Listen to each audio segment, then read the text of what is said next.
So the topics we're going to cover in this chapter, we'll start the chapter with introduction, that is definition of biotechnology. We'll try to differentiate between old and modern biotechnology. We'll talk about the principles of biotechnology. There are two important principles we need to talk about. We'll learn the tools to form recombinant DNA or rDNA, the process of formation of recombinant DNA, and we'll conclude the chapter with the topic of bioreactors. These are special facilities in laboratories where we use genetically modified organisms to produce products like enzyme, antibodies, antibiotics and other proteins. Okay. So, before starting this unit of biotechnology, there are two chapters under this unit. We need to learn about some introductory talk. So at the introduction of this unit, you will get the name of this particular scientist, René Descartes. Yes.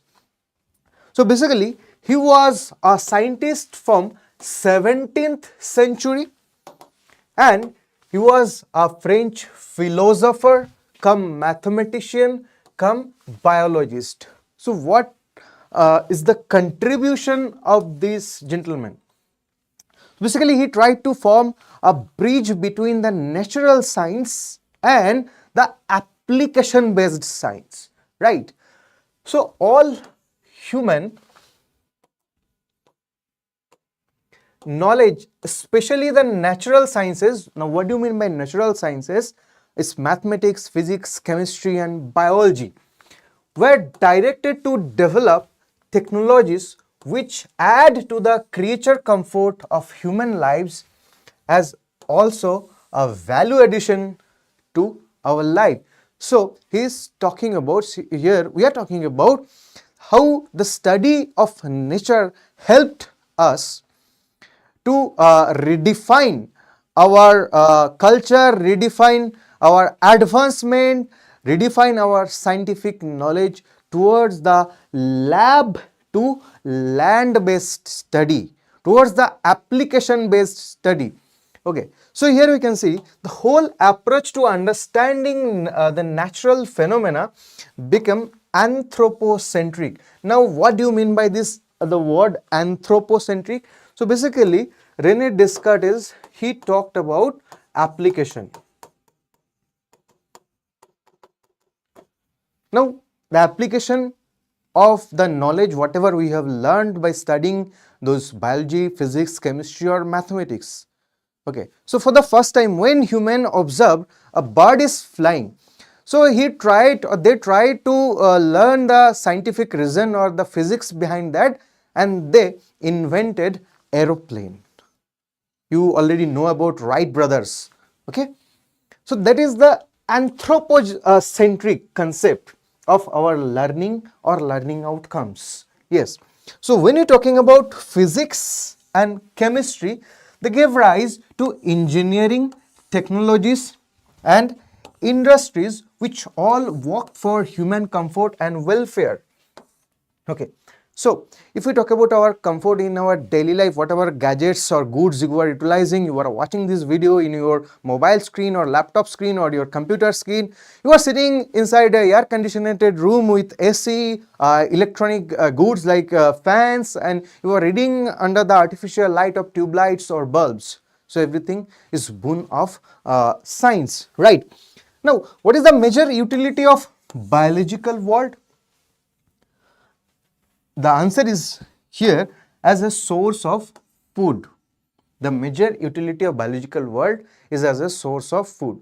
We have studied the nature, we have studied different organisms, we have studied microorganism, and then we have learned multiple microbe mediated process which help us to produce numerous items in our food science, right? Biotechnology, the 20th century offshoot. So biotechnology is 20th century offshoot of modern biology, changed our daily life as its products brought qualitative improvement in health and food production. So there are two ways, one is quantitative way and another is qualitative way. Quantity means drastic improvement in the production of food in the terms of blue revolution, in the terms of green revolution, in the terms of white revolution. These are the major success of classical biology, right? But now we have to choose, as because the population is outbursting, and now our need is, along with the quantity, we need quality.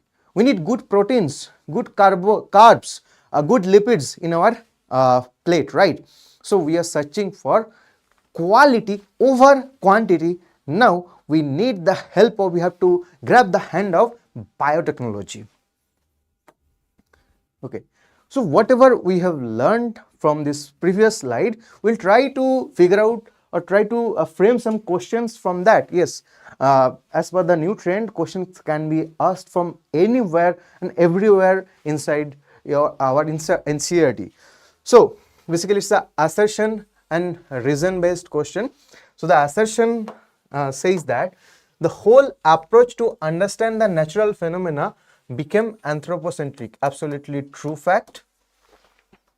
Reason is said all human knowledge, especially the natural sciences, were directed to develop technologies which add to the creature comfort of human lives as also value to human. This is also true, and we can say that the reason is justifying the assertion.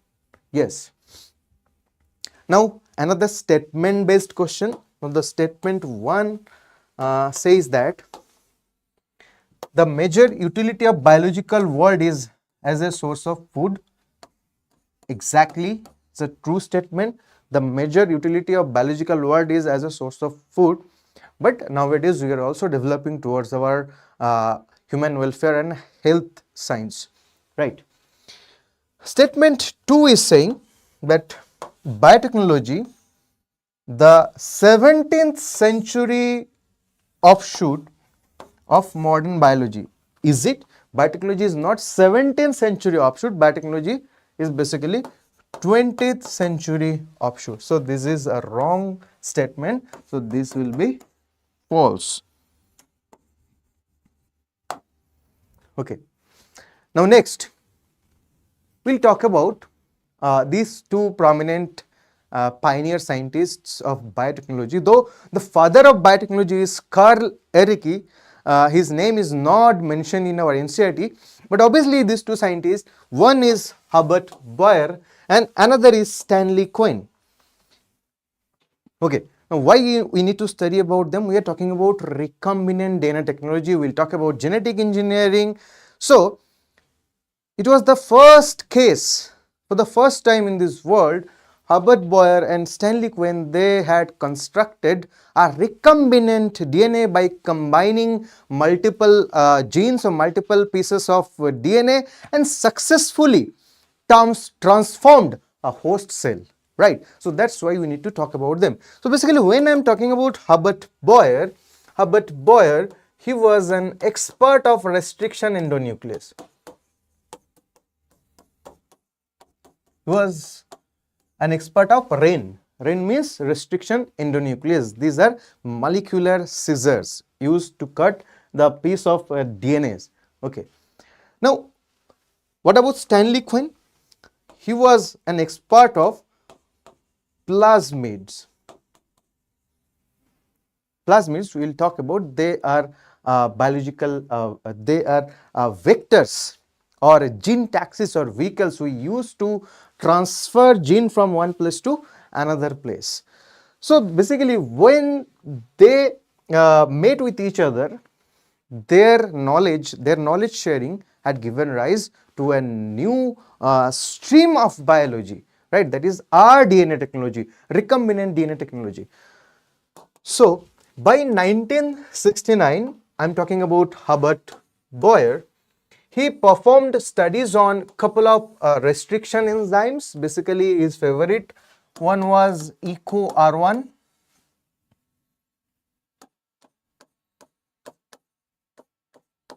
His favorite restriction enzyme of E. coli bacterium, which especially useful properties. So Boyer observed that these enzymes have the capability of cutting DNA strand in a particular fashion, which left what has become known as sticky ends or overhanging stretches on the strands. Now, these clipped ends made pasting together pieces of a DNA precise exercise. So basically, if I am talking about a piece of DNA,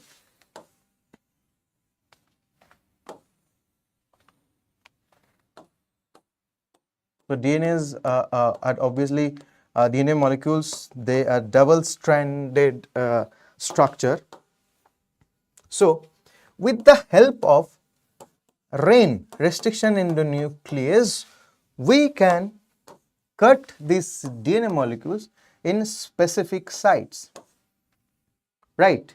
So that's why we call these molecular scissors, and they form a special kind of cut that we are calling the sticky end cut.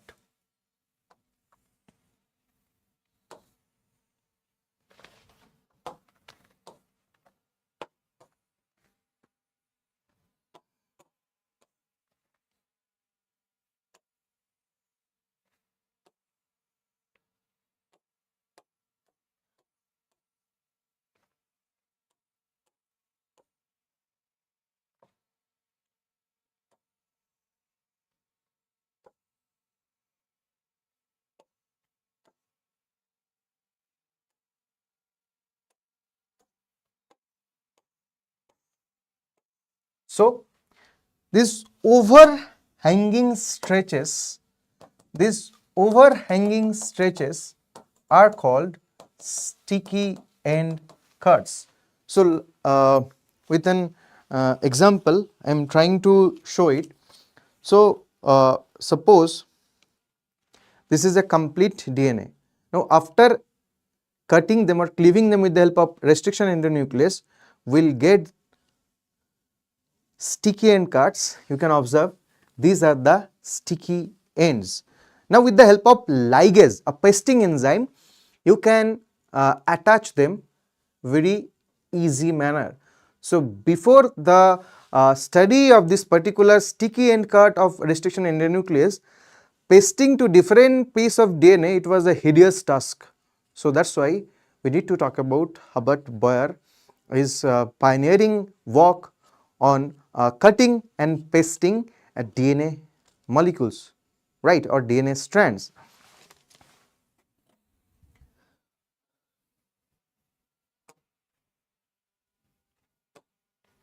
Now we'll talk about Stanley Cohen.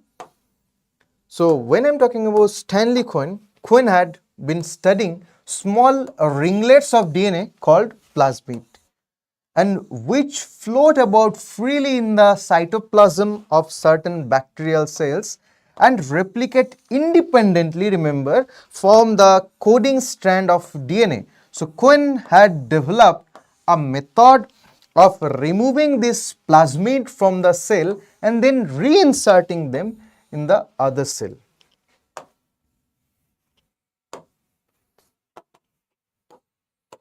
So if this is a bacterial cell and this is the normal genome, now sometime we'll get these ringlets autonomously replicating double-stranded extra chromosomal DNA. So these ringlets are called basically plasmids. Okay. Now what Stanley Cohen did? Successfully he took out this plasmid from suppose this is a species of bacteria named A, and he successfully inserted this to another species of bacteria. Suppose this is named as bacteria B. We successfully reinserted the extracted piece of ringlet or plasmid into the bacteria B. So that was the success of Stanley Cohn. So we will say now this bacteria is transformed. From where this bacteria got this piece of ringlet? From bacteria A. So that was the success of Stanley Cohn. Okay. So now if you combine these two study of different scientists, Boyer and Cohn, that will help us to reconstruct a DNA molecule, and gradually we will learn how they did this. Okay. Now we'll check our learning outcome by solving some questions. Okay. Another assertion and reason kind of question is given here. Okay. So the assertion is saying, before Boyer, pasting pieces of DNA together was not a precise exercise. It was a hideous job, right? So assertion is absolutely true. Now the reason is saying, because Boyer observed that a couple of restriction enzymes have the capability of cutting DNA strands in a particular fashion known as sticky ends. This is also true, and yes, the reason is correct explanation of our assertion. Another assertion and reason, let's check it out. So the assertion is saying Quinn had developed a method of removing plasmid from the cell and then reinserting them into other cell. Absolutely true. The reason is saying that combining this process with that of restriction enzymes enabled by Boyer, recombinant DNA was produced. So if we try to link these two statements, both are true. So Quinn had developed a method of removing plasmid and reinserting them into other cells, because combining this process which that of restriction enzyme, or this reason is saying about the process which was supported by Boyer. So reason is true, but reason is not describing or elaborating the assertion. So we can say about this question, assertion and reason both are true, but reason is not the correct explanation of assertion. Okay. Now let's jump into the chapter itself. So what is biotechnology?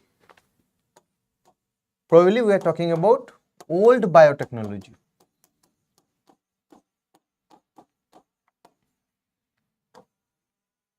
Yes. So biotechnology deals with techniques of using live organisms or enzymes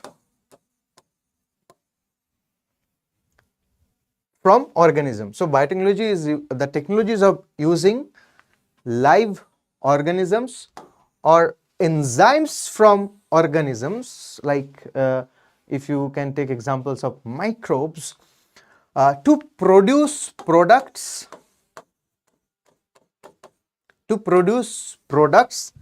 and processes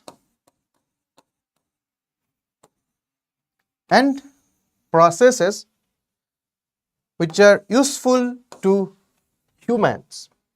Yes, like for one example I am giving, to make curd from milk we use lactobacillus bacteria. If not lactobacillus bacteria, we can extract the lactic acid produced by them and we can convert milk into curd. So basically when you are talking about examples, they are basically microbe mediated process,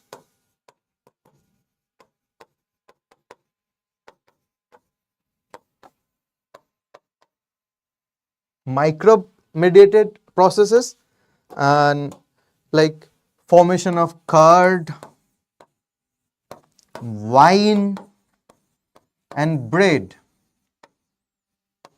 and also you can incorporate the formation of idli, dosa, all the industry of fermentation technology, right? By using fermentation. When you are talking about fermentation, we need the help of microorganism. So they falls under old biotechnology. Here this is your favorite thing of many of you, right? Curd, and obviously the breakfast we are doing most of the days, that is with bread. That is, these all the things, these are boon of biotechnology or fermentation technology. But we have to upgrade our knowledge, we need advancement. So while we are talking about today, biotechnology is in more restricted sense. In more restricted sense, biotechnology means in vitro fertilization. This is the methodology to form a test tube baby, right? They will fall under IVF technology. In detail, we have learned in the chapter of human reproduction and reproductive health. Okay, synthesize and using of a gene, like we can talk about, for one examples, by utilizing the insulin forming gene of human being, we can convert bacteria into genetically modified bacteria, and we can use those bacteria as the host to produce human insulin, right?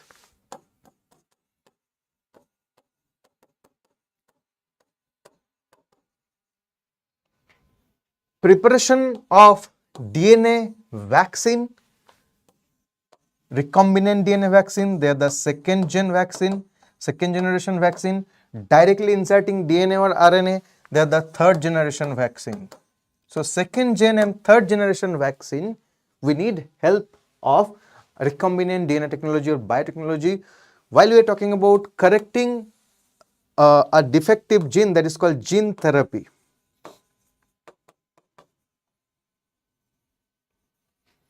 When you're talking about gene therapy, we need again help of RDNA technology or biotechnology.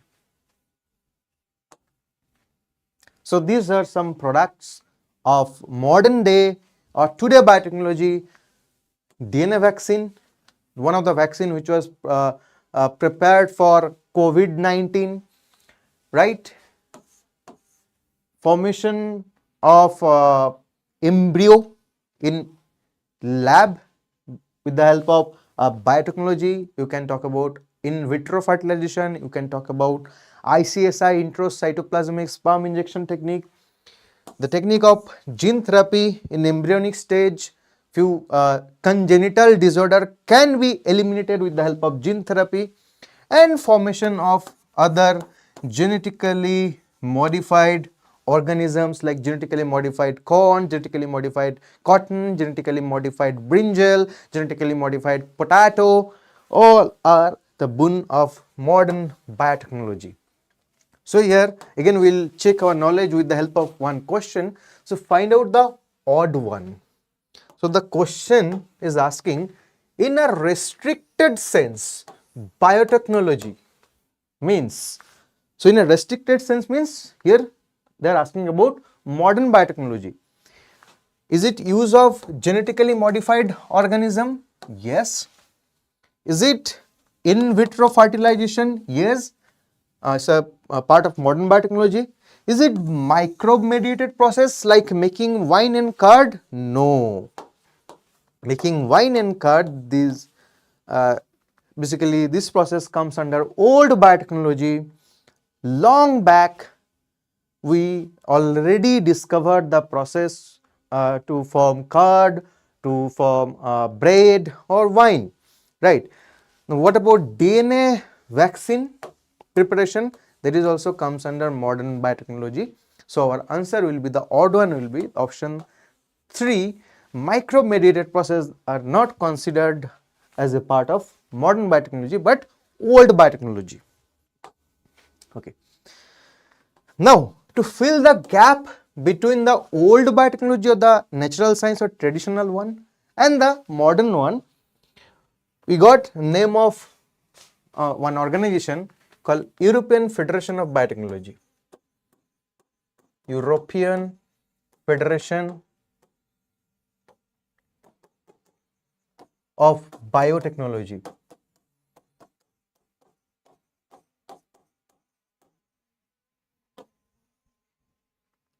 Okay.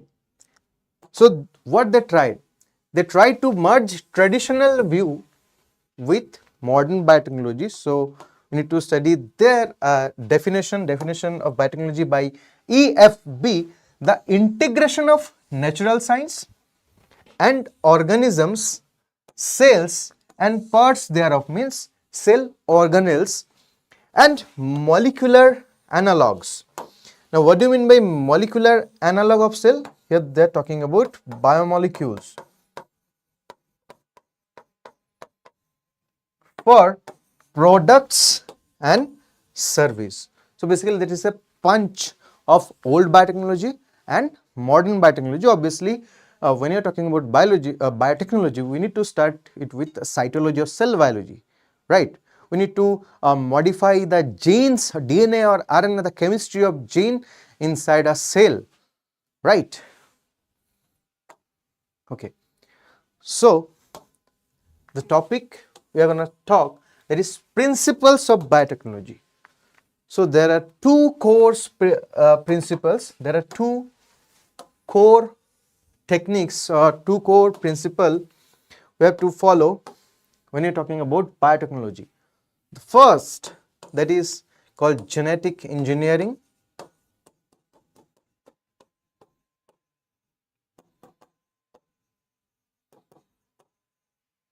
And the second, that is bioprocess engineering.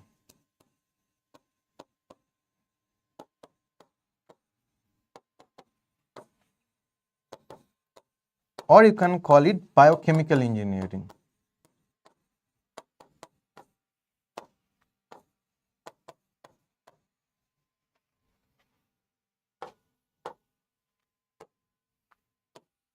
Genetic engineering and bioprocess engineering. So what do you mean by genetic engineering? Basically, this is the manipulation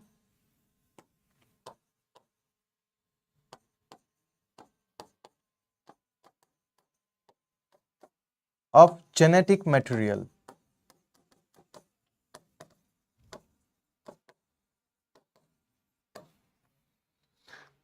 Means also can be called as alteration of chemistry of DNA and RNA. This is the first thing you have to do in genetic engineering. Alteration the gene, the sequence of a gene or DNA, then inserting that modified gene, that is called rDNA, recombinant DNA, into a host organism. Obviously, what is host organism you are questioning? Host means the organism which we are gonna culture in our lab by utilizing the bioreactors to obtain our products, right?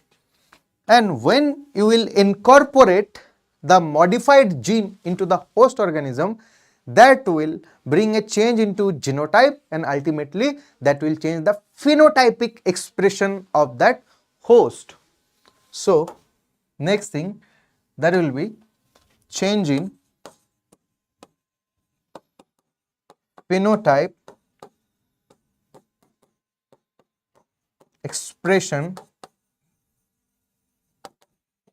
in the host organism. So as I was saying that we can take out the insulin producing gene from human being and incorporate with the genome or with the chromosome of E. coli bacteria. Now if you culture that genetically modified E. coli bacteria that is acting as a host in a bioreactor, So that will produce human insulin for us. Okay. Now, what is bioprocess engineering? So in genetic engineering, we produce the product from the genetically modified organism in a very low scale, in small scale. Now, if you really want it to produce in a large scale, in economical scale, or for the human welfare, so you need to produce them in a large quantity. So for that, you will be needing a facility, special facility with sterile laboratories. So bioprocess engineering, that means maintenance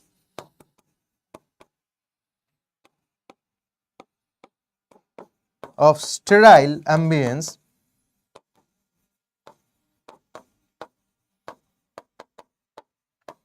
What do you mean by sterile ambience? Sterile ambience means microbe contamination free environment into your laboratory, because uh, you just wanna culture the target host organism only inside your lab. You don't want the growth of unwanted microbe. Like if when in a large scale, suppose in another example, I am trying to make it easier. In a agriculture field, you are cropping for wheat plant, right? So you want, what is your target crop, target plant? That is wheat plant. But along with wheat, you will find that many other herbs are also growing along with wheat. They are disturbing your agriculture, right? So you will try some methods to eradicate. You will spray some herbicides to eradicate those weeds from your agricultural field. So similarly, when we are culturing microbe into our lab, some unwanted microbe will create hindrance or will create annoyance into our lab culture. So for that, we need to follow the proper bioprocess engineering. So here we maintain sterile ambience for the growth of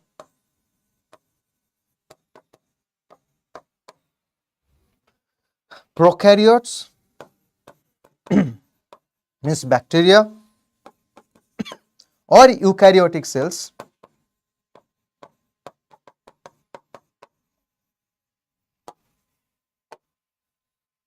Why you are culturing them? To obtain their product, like in the form of enzymes, in the form of hormones, in the form of antibiotics, in the form of other drugs, in the form of other proteins, etc. So remember these two principal technique of biotechnology. Now let's try our knowledge outcome. So the statement 1 is saying that genetic engineering deals with techniques to alter the genotype of the host organism. Yes, obviously when you are inserting a new gene, there will be change in gene pool, so there will be change in genotype as well as there will be change in phenotype. So that's a true statement. Now the statement 2 is saying genetic engineering deals with techniques to introduce gene of interest into host organism. Yes, the alien gene or the foreign gene is also called as GOI, gene of interest into the host organism. So this is also a true statement. Now another assertion and reason based questions, let's solve it. So assertions is saying that maintenance of sterile ambience in chemical engineering process is necessary step of bioprocess engineering. Absolutely true fact. The reason is trying to say that because it enables growth of only the desired microbe or eukaryotic cell. Yes, that is the important word. We want the growth of only our target organism, that is desired microbe or eukaryotic cell, in large quantities for the manufacturing of biotechnological products. So that is also absolutely true, and the reason, yes, the reason is satisfying or explaining the assertion. Okay. Now, what is the advantage of sexual reproduction over asexual mode? So basically, all the varieties we are creating, the variation in this ecosystem or artificially, they can be artificial variation, they can be natural variation, they are boon of sexual reproduction. So what is the difference between sexual reproduction and asexual reproduction? So when I am talking about sexual reproduction, that basically promotes or permits variation. Sexual reproduction permits variation. Okay, how it permits? It's permitting variation or promoting variation. During the time of sexual reproduction, a male partner will produce male gamete, female partner will produce female gamete, and during the formation of these gametes, that we call gametogenesis, genetic recombination takes place. Genetic recombination takes place, and due to this genetic recombination, there will be appearance of some new characteristics, features, or new expression of some new traits into the offspring. Okay, so that is variation. So one of the very easiest example I am giving you. Suppose your mother is very fair in color, your father is dark in color, but you are neither so much fair nor so much dark. So you have a mediocre complexion in your skin color. So that's a, so you will be saying that you are a variety, new variety. So suppose you have some pet rabbits. One rabbit is white in color and another rabbit is black in color. But when they are reproducing their offspring, they have a grayish color. So that's because of the genetic recombination. Now, why this recombination takes place? So during the time of gametogenesis, okay, the meiosis 1, or during the time of first meiotic division of this gametogenesis, there will be exchange of DNA in between homologous chromosomes.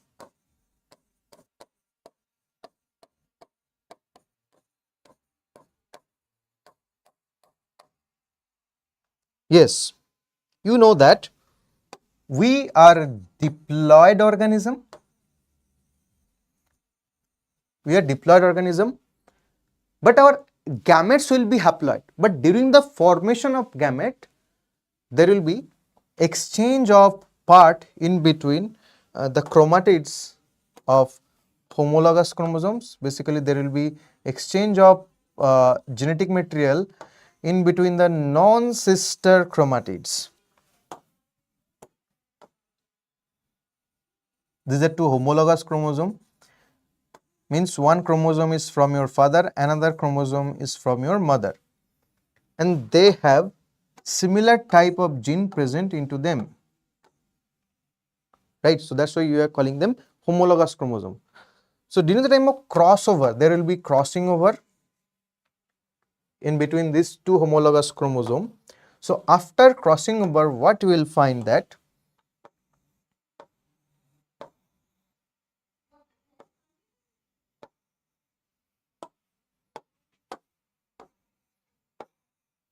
the arm has been exchanged.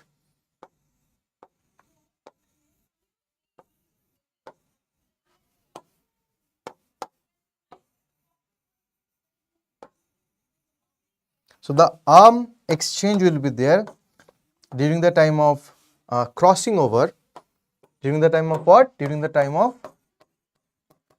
crossing over in between the homologous chromosome, and that gradually creates the genetic recombination in the offspring. So basically the gene of father and mother get mixed up. So that's why we say that sexual reproduction that promotes variation, and that creates the nave of natural selection and evolution. Now, when you are talking about a sexual reproduction that conserves genetic information,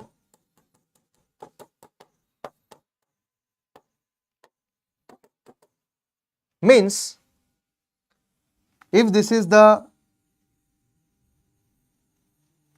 parental generation, if this is the parental generation, the offsprings will be identical to it. The offsprings will be just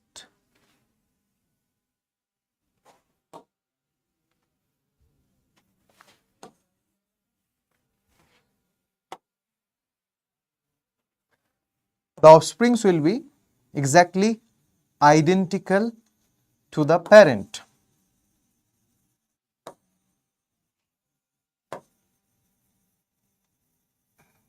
There will be no genetic change into the offspring.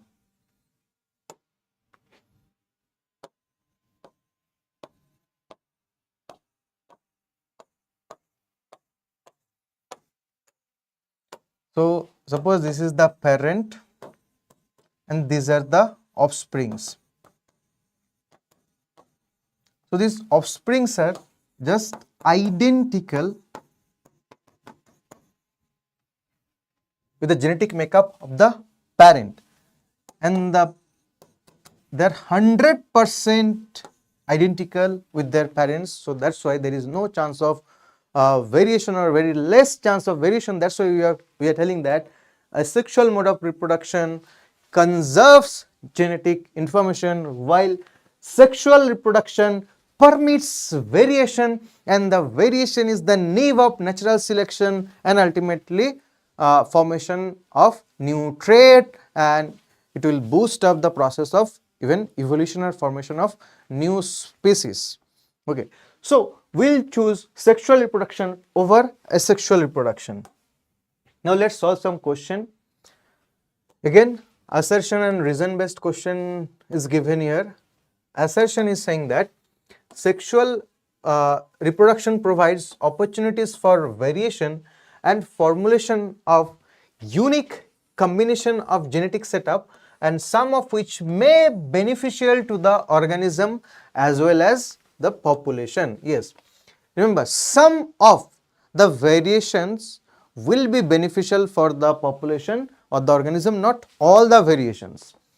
Okay, so this is obviously true statement. The reason is saying recombination promotes natural selection. Yes, as because this variation is accumulating generation by generation, it will support the process of evolution as well as natural selection. So this is also a true statement. And yes, reason is justifying, reason is a proper justification for assertion. Okay, now another question: which of the following supports anthropogenic selection as well as defined by Darwin? Okay, so naturally occurring, so here I am trying to connect this chapter with the chapter of evolution. So naturally occurring variation due to sexual reproduction, are they example of anthropogenic selection? No.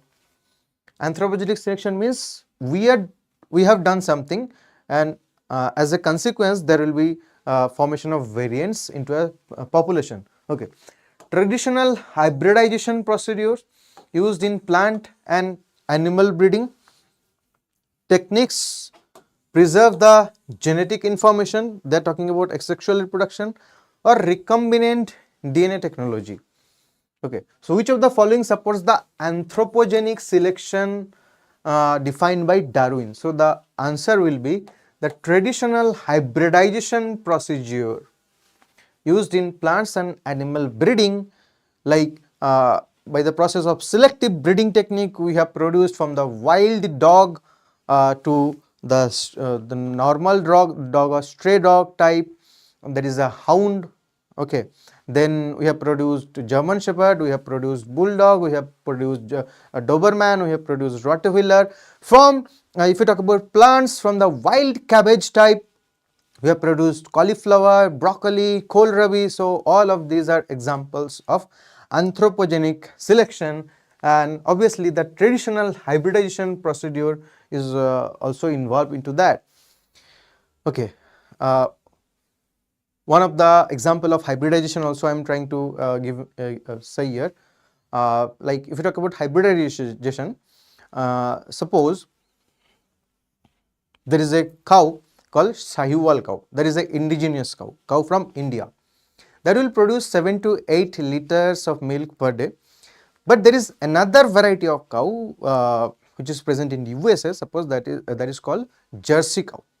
Okay, and that can produce 32 to 35 liters of milk per day.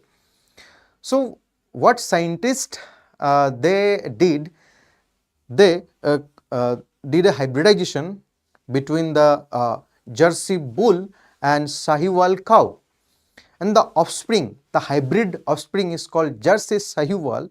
Now that can produce near about 20 to 25 liters of milk per day. So that is the result. Jersey Sahiwal is a hybrid of Jersey cow and Sahiwal cow. Now if you are crossbreeding them, you will get Jersey Sahiwal. Now what your aim was to increase the milk production in your indigenous cow. Okay. So the NCERT is saying that what is the advantage of genetic engineering over traditional hybridization procedure? Now why we are following a hybridization procedure? To obtain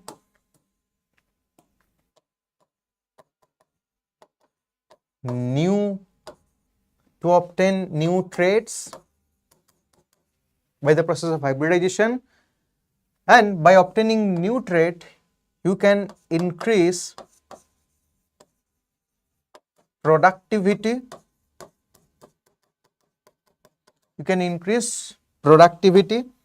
And this kind of increase in productivity is called as quantitative improvement.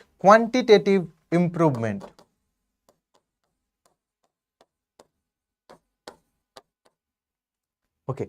Now what happens during the time of hybridization? Basically, with an example I am elaborating it. Suppose this is a chromosome of your indigenous cow, and this is the chromosome of the Jersey cow. Now you want to crossbreed, you want them to be like crossbreed, you want hybridization. Suppose this chromosome, this particular organism has a good gene, and this particular organism also has another good gene.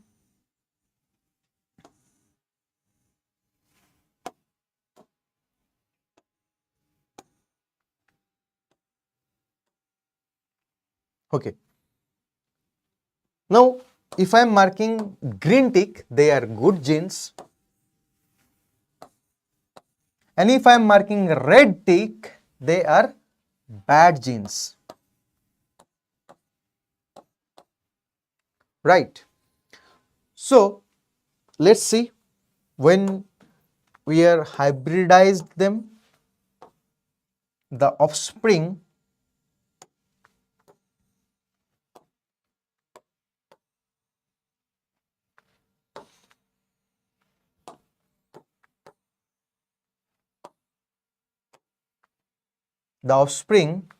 got the good gene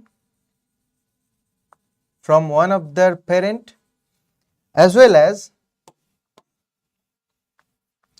bad gene from one of their parent. So got one good gene as well as one bad gene. Now what will happen?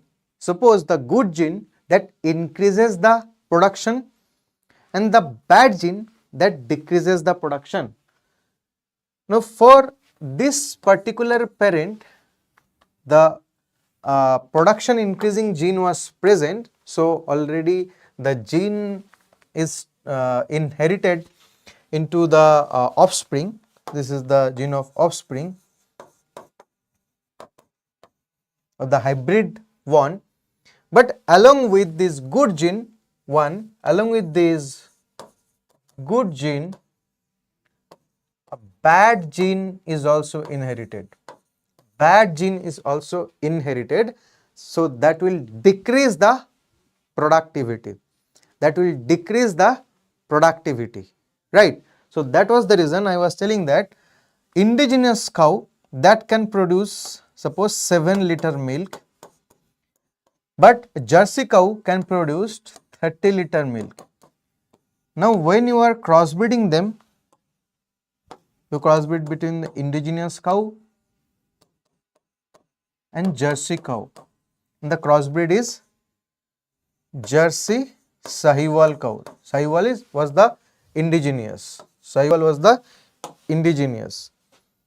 So for the Jersey Sahiwal, the milk production, you were expecting it will be like 30 liter, it will be producing 30-liter milk like Jersey cow, but it's producing only 18 to 20-liter milk due to the inheritance of bad genes as well, right?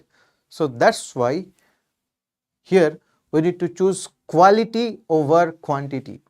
During the time of normal hybridization, there will be inheritance of good genes as well as bad genes into the offspring, but we need to follow the qualitative method now, that is can't be done by following this hybridization technique. So we will go for genetic engineering. So what genetic engineering does, with the help of genetic engineering, suppose this is one of the organism, and you have observed that organism has a good gene into this organism has a good gene into this. So directly what you will do, you will take out this, you will cut, you will separate the good gene from the entire genome of this donor organism, and this particular gene is called gene of interest or GOI, gene of interest. So we will take this gene of interest selectively by the process of these cutting techniques, which will be utilized in biotechnology or genetic engineering, and you will insert them to the cell of or the genome of another organism. You will recombine, suppose you will recombine this good gene with a vector or gene taxi, and you will insert this particular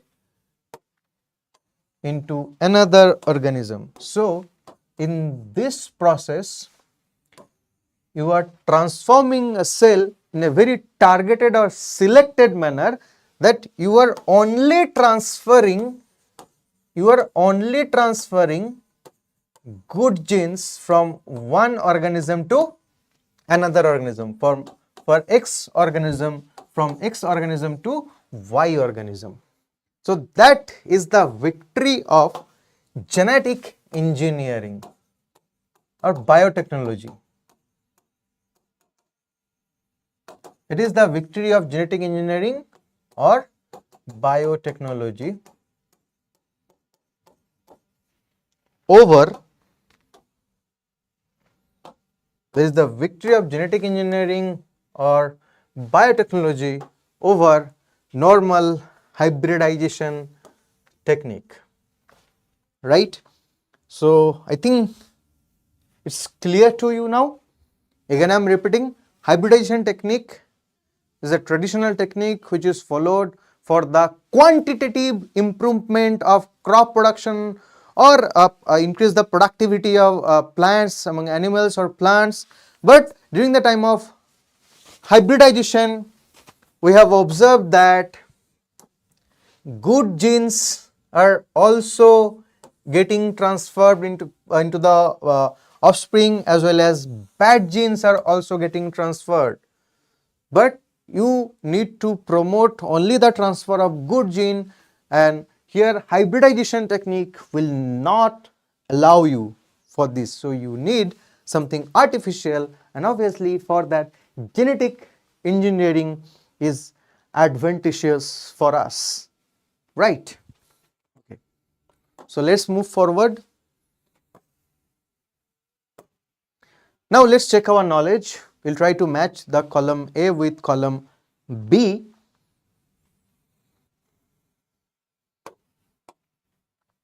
So permits variation, obviously sexual reproduction, this permits variation. Inclusion of undesirable genes. Yes, hybridization. When we are performing hybridization, there will be inclusion of good genes as well as desired genes as well as undesirable genes. Okay, isolation of only desired gene. Isolation of only desired gene, that is rDNA technology, recombinant DNA technology, that promotes isolation of only desired genes. Preserve genetic information. Preserve genetic information, that is asexual reproduction, that preserves genetic information. So why again and again I am repeating the same things? Because I want these terms, this concept to get imprinted in your mind for a long term. Okay, now let's cope with the next hurdle. The question is there, do you know the likely fate of a piece of DNA which is somehow transferred into an alien organism? Now, you don't know the whole process of biotechnology. Just you have learned that you cannot follow the hybridization technique because you want quality over quantity. You want only desired genes to get transferred from the donor organism to the host organism. So what you did, this is the this is the donor organism, this is the host organism, this is the host organism, this is the donor,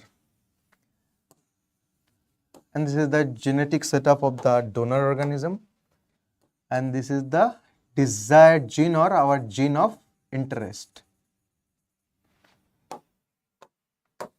This is our GOI, gene of interest. So what you have done, you have taken out the gene of interest from the donor organism, you have taken out the gene of interest, you have taken out the gene of interest or GOI, and you have decided you will insert it into the host organism.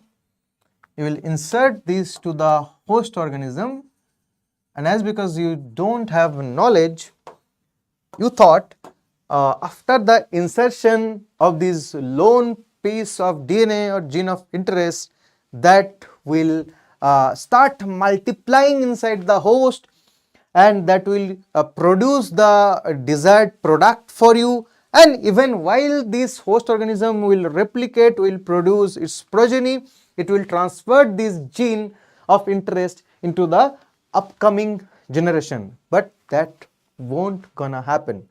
So the answer is there, What is the fate of a piece of DNA which is somehow transferred into an alien organism without following the proper method? So the fate. So I am talking about the fate.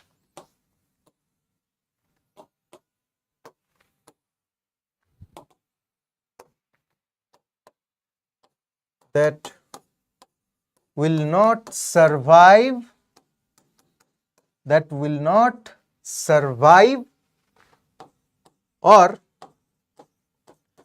not be able to multiply or inherited. Okay, if you randomly you are transferring a piece of DNA into one unknown organism, that is called alien organism. First of all, the alien organism, the cell functioning mechanism will attack and destroy that piece of DNA, or if not, there is no chance that the piece of DNA will get activated, like the DNA will not get transcribed to form the mRNA. So what is the procedure? How cell produces a protein? Do you know? It's the DNA. By the process of transcription, the DNA produces mRNA. By the process of replication, DNA produces more DNA, and by the process of translation, mRNA produces proteins.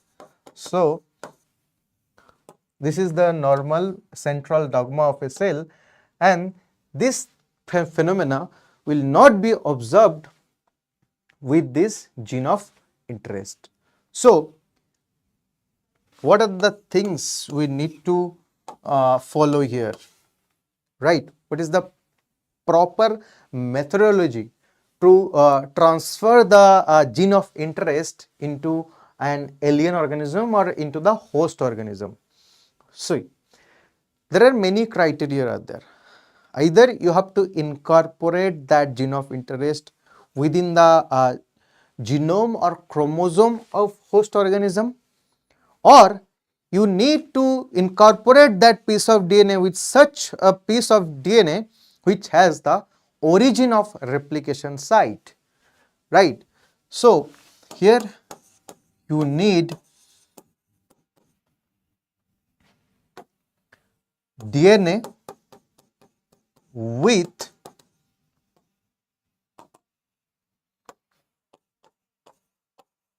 origin of replication site, which is naturally absent in this gene of interest. The second thing, you need incorporation of GOI, gene of interest, directly into the genome or chromosome. So the genome or chromosome of any organism that has inbuilt origin site or origin of replication site. So either you need to incorporate that gene of interest with such a DNA which has the origin of replication, or directly you need a process which will directly tag that gene of interest inside the chromosome or genome of host. Then only it is possible. If you are following these two techniques, if you are following these two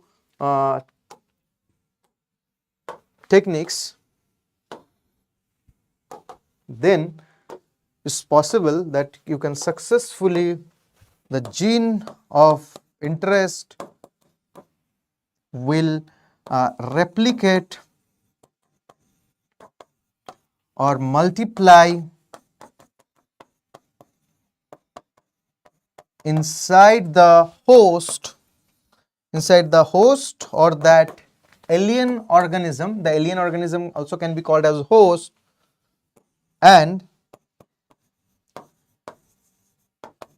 inherit to the next generation. Then we will say the whole process of performing our DNA technology is successful. So is it clear? Again I am repeating it. Suppose you were busy in your work, you were studying into your study room. So suddenly you saw that someone outsider is entering into your room and playing with your gadgets, right? So what you will do? You will scold that unknown person and you will eliminate them out from your room because you don't know who is he or she. But so the similar thing will happen with that gene of interest if you suddenly unknowingly insert into just any cell. The cell will destroy it, right? But in another example, you observe that your mother is coming with one or your father is coming with one unknown child and introducing you that yes beta, this is the son of your that uncle who is staying in Vijayawada or who is staying in Hyderabad. Then you will try to recall, okay, I have an uncle who is staying over there, so he or she must be the son or daughter of that particular uncle. So you will not be scolding them because he is entering into your room via your father or mother. So similarly, the via thing, the medium you needed here, that is either a plasmid, either a piece of DNA or plasmid which already has the origin of replication, or directly if you incorporate the gene of interest into the chromosome or the genome of the host organism, the automatically that will follow the cellular pathway and it will produce the product and it will also be inherited to the next generation.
Hello, check. Hello.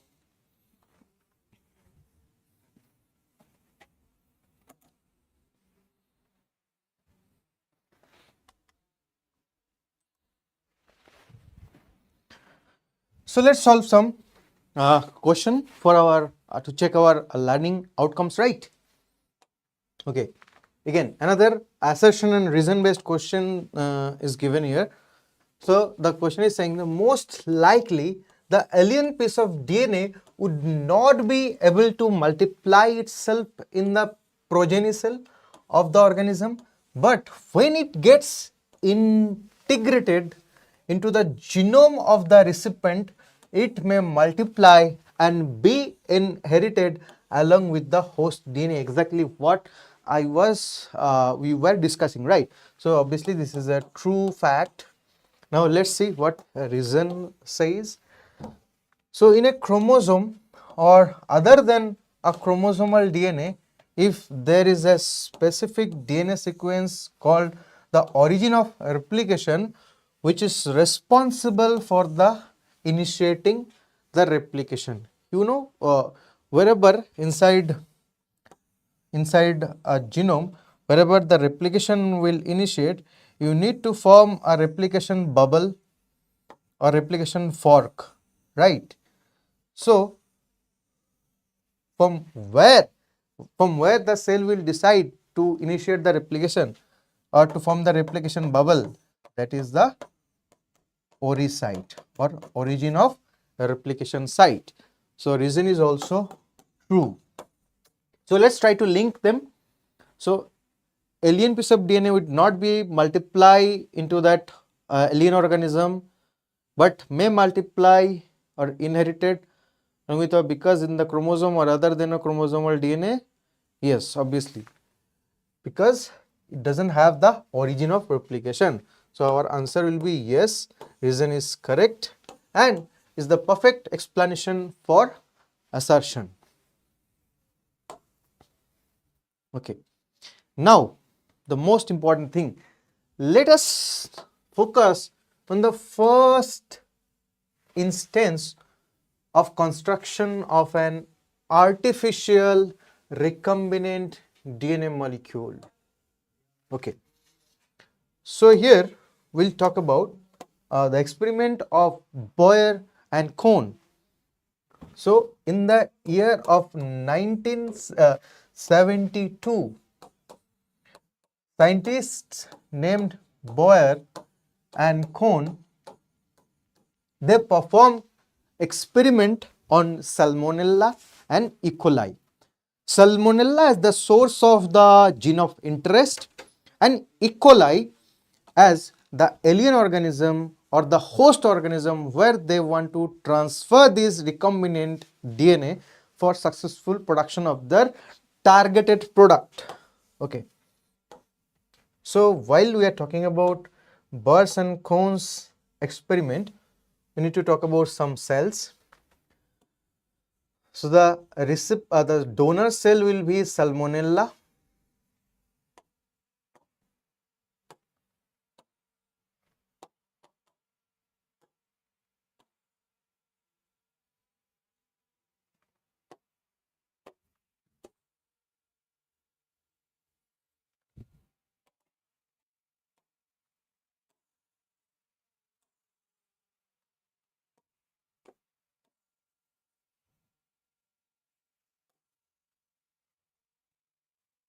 So this is the host cell, Escherichia coli.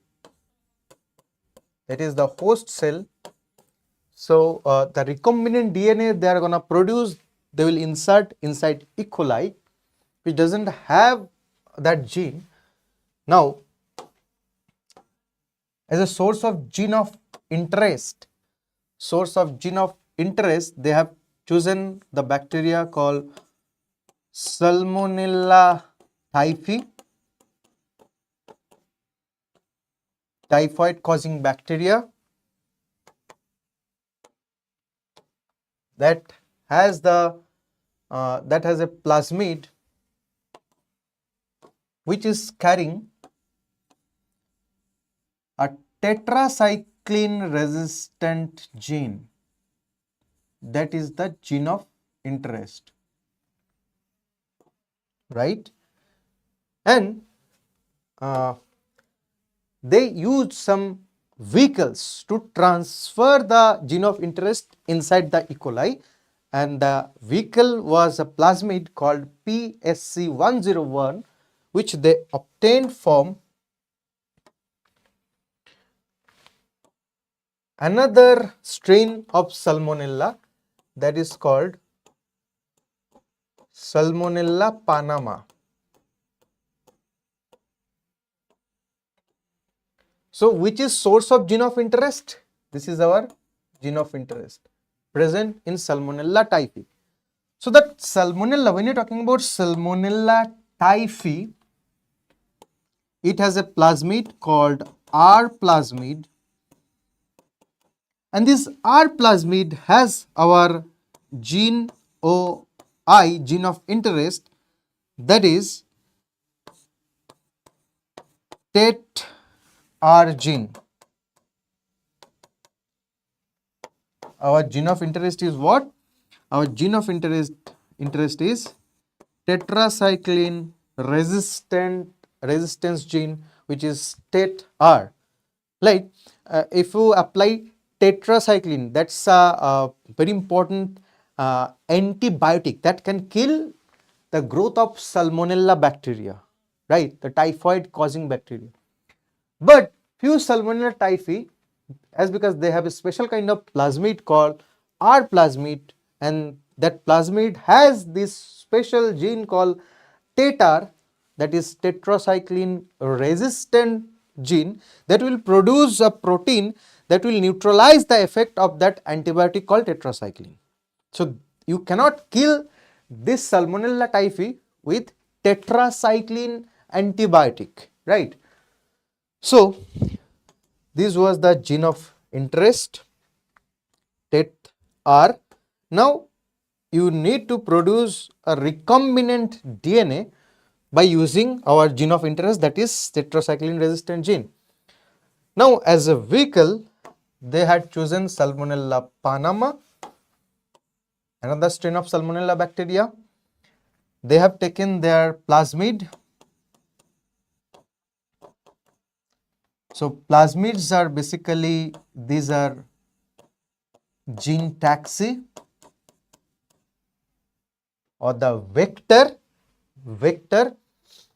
Now what they will do, the plasmid they use, that is named as PSC101 plasmid, P for plasmid, SC for Stanley Cohen, and the lab number was 101. So they used this particular plasmid PSC101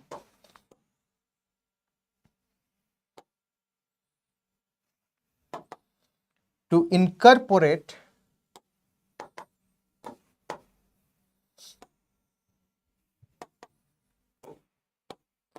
the tetracycline resistant gene.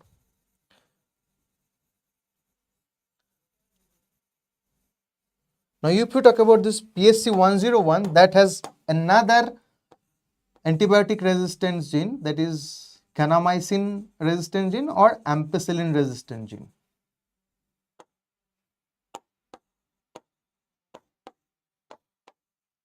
So naturally this PSC101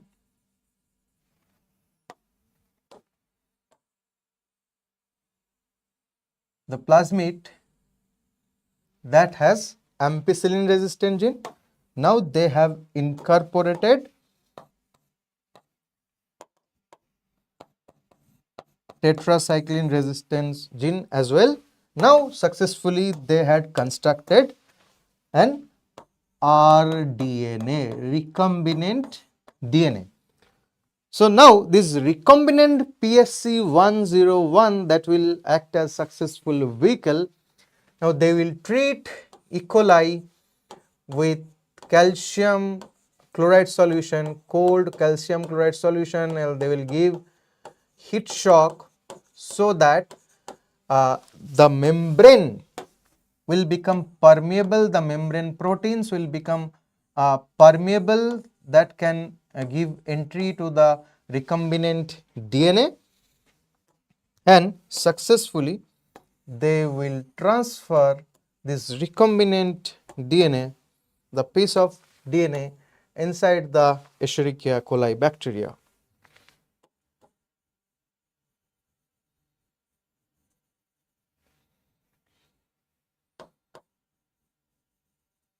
So this is the rDNA that is transferred into our host organism Escherichia coli. Now if you culture this bacteria into your lab, suppose these are the bacterial colonies,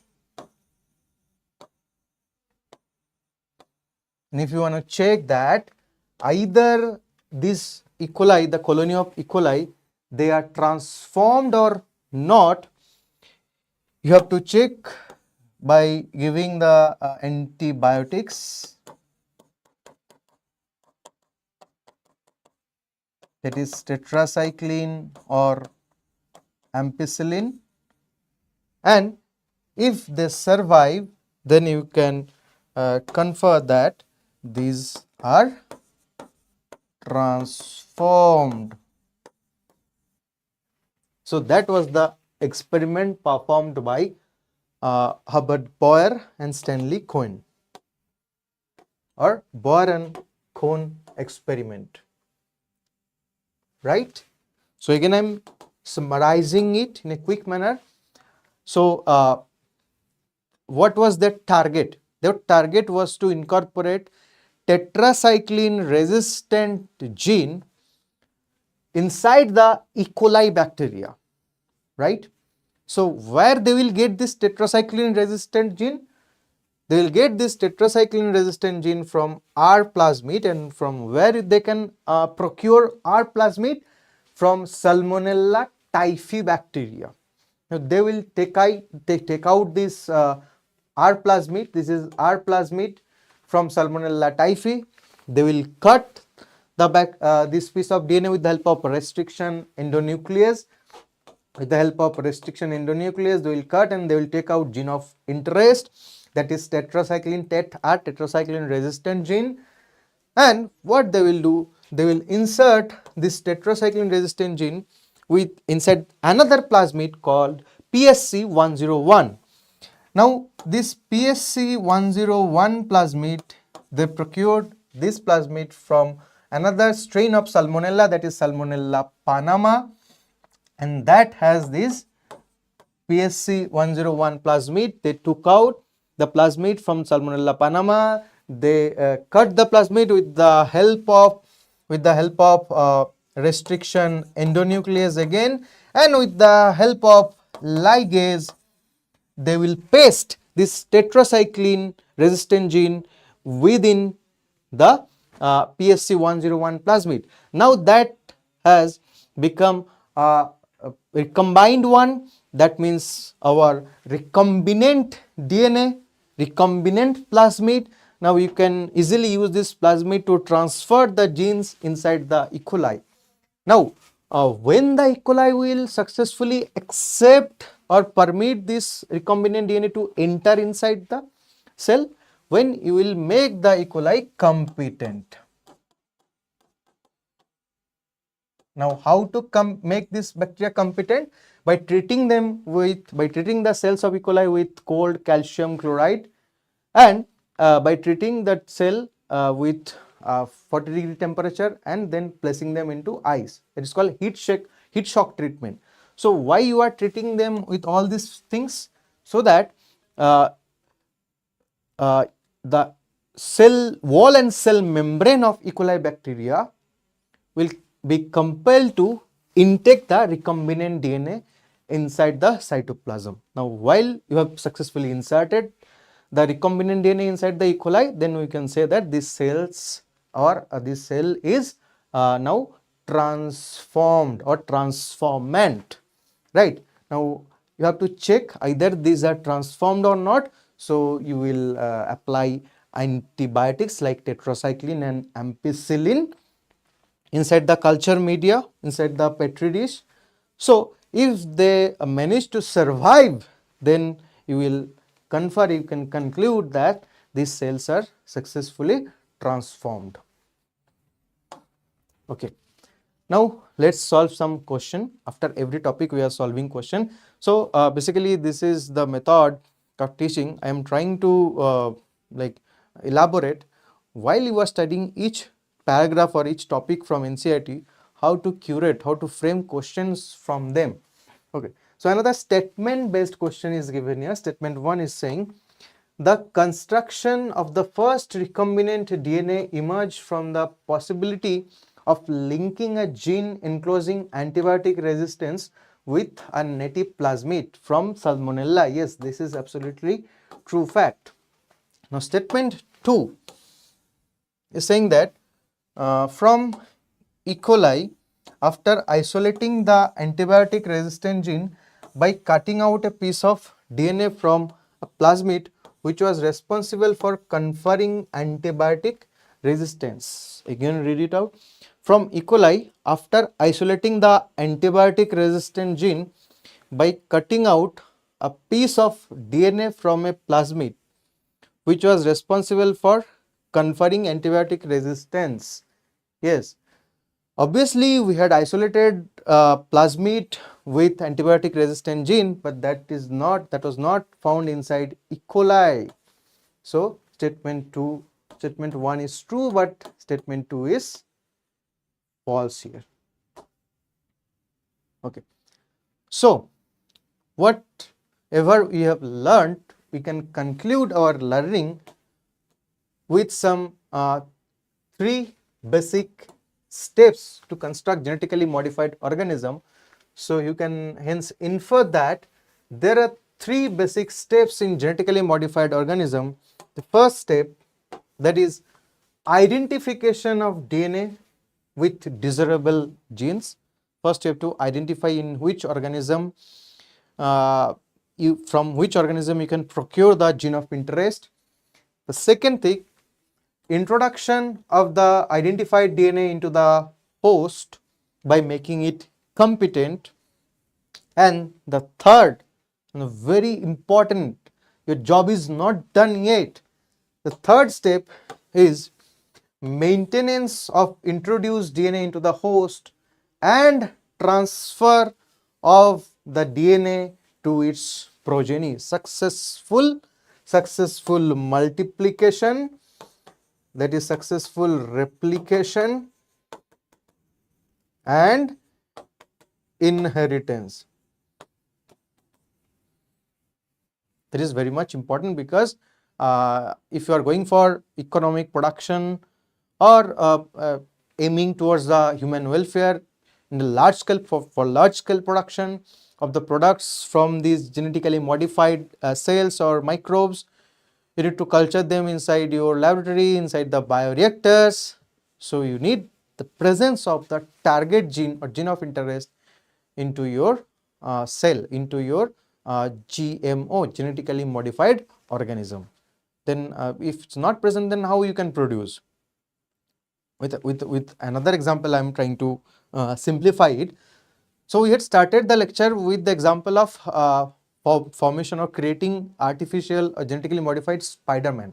So suppose you are forming Spider-Man into your lab and you want to send them as a soldier of Indian Army.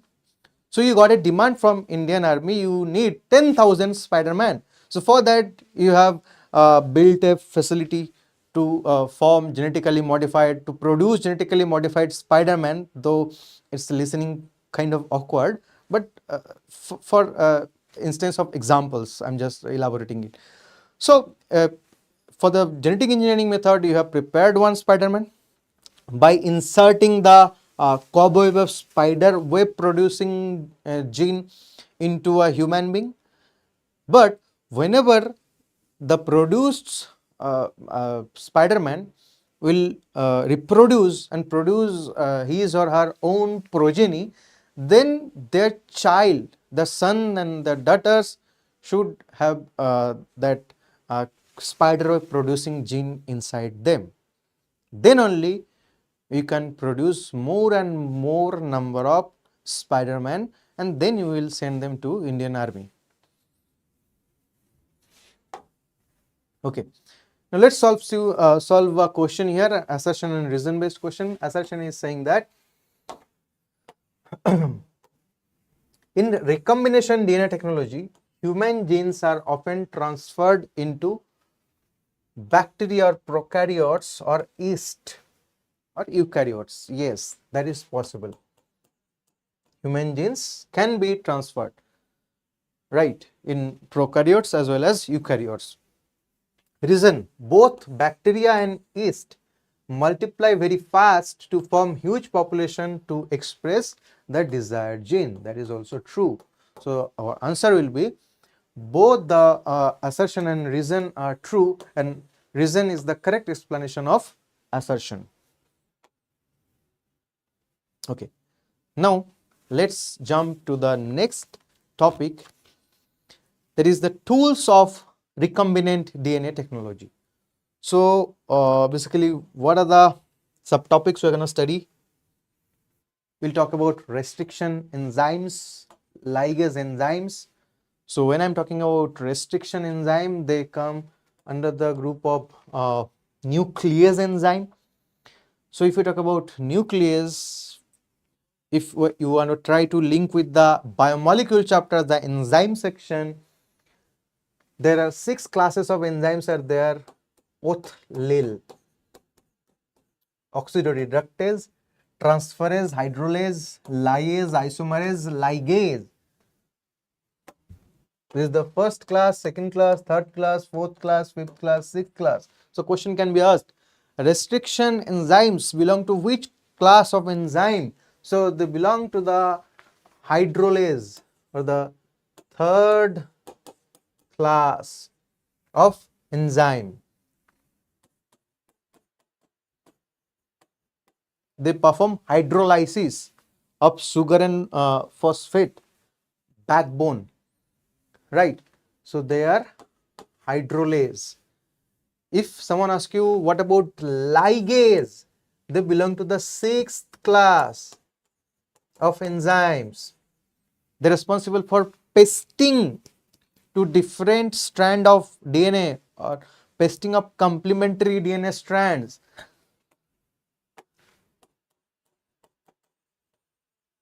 Okay, now we need help of tools like gel electrophoresis. Gel electrophoresis is responsible for separation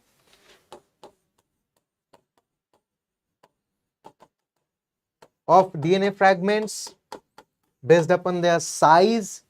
We need the help of cloning vector. Cloning vector, they act as gene taxi or a vehicle to transfer gene from one organism to another organism, and we need to learn how to make the hosts competent enough so that the insertion of the DNA for the transformation will be successful, right? So let's start with restriction enzymes.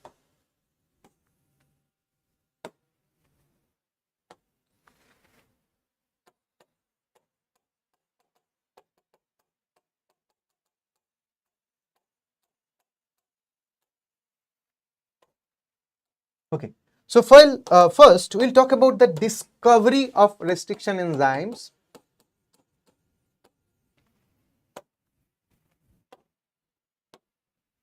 So when I'm talking about discovery of restriction enzyme, it was the year of 1963, and the scientists, we must talk about them, Smith, Arbor and Nathan. They got Nobel Prize as well for this revolutionary discovery. Boyer was expert of restriction enzyme, but discovered by Smith, Arbor and Nathan, right? Okay, so what they found, so they were checking in detail about this bacteria called E. coli, Escherichia coli. So they found to counterattack the viral infection, these E. coli bacteria, they have two very special enzyme produce them. So what they found, to counter or to inhibit, that to counter the viral attack, E. coli have two enzymes. E. coli have two enzymes. Okay. Now, what are the utility of these two enzymes? One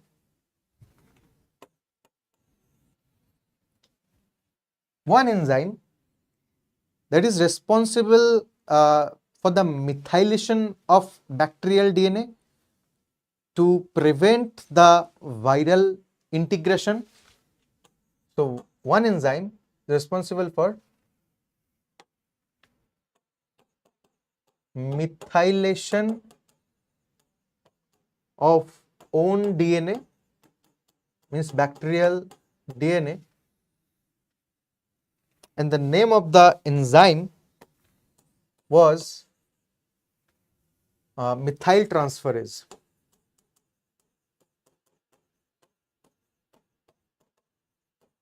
Basically, they transfer methyl group.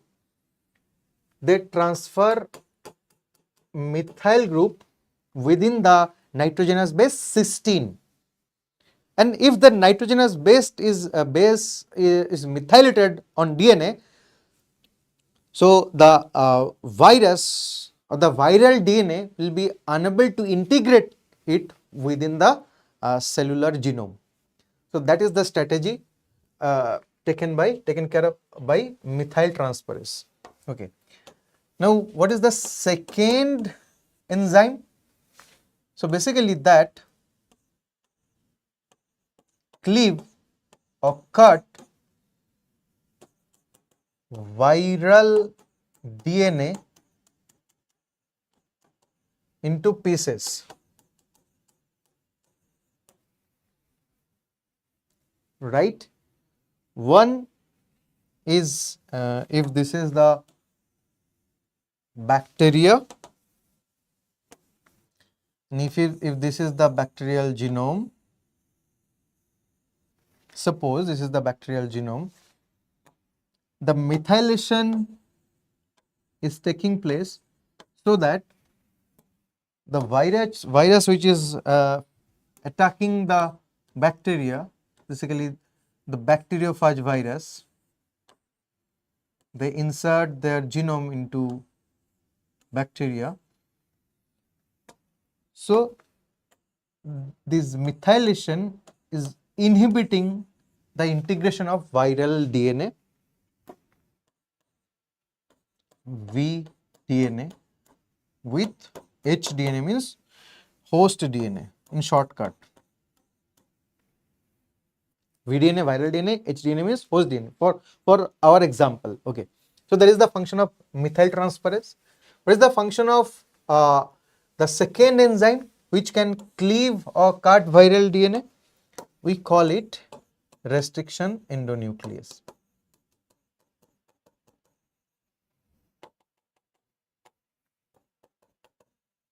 Restriction endonuclease that cut the viral DNA,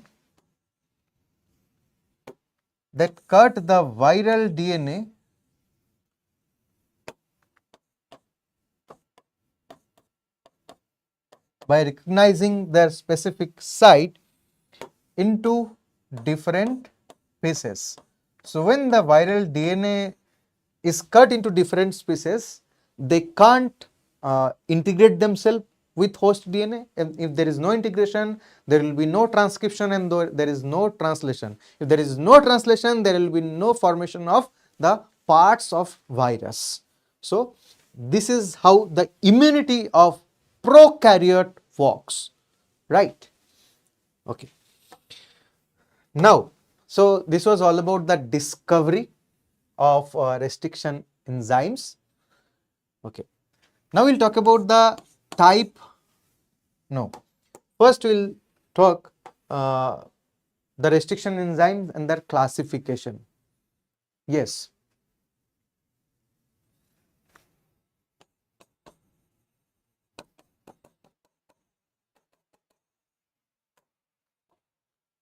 So basically, there is a special class of enzyme called hydrolase. They're responsible for hydrolysis, and one subclass of hydrolase we call it nuclease. Nuclease means that has the cleaving property to RNA or DNA. So nuclease basically it can produce cut either to nucleic acids, RNA or DNA. So if it's cutting RNA, we will call it ribonuclease. If it's cutting DNA, we call it deoxyribonuclease. Okay. Now again, the nuclease that is of two types. One is exonuclease and another is endonuclease.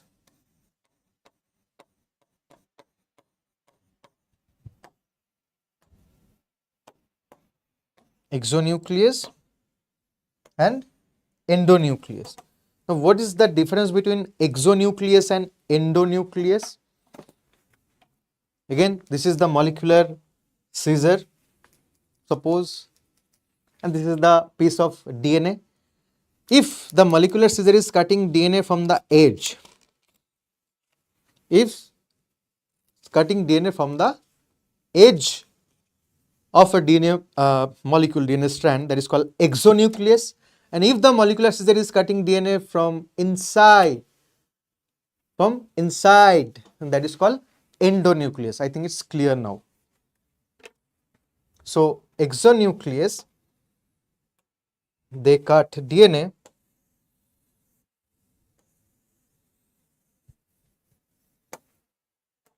from the edge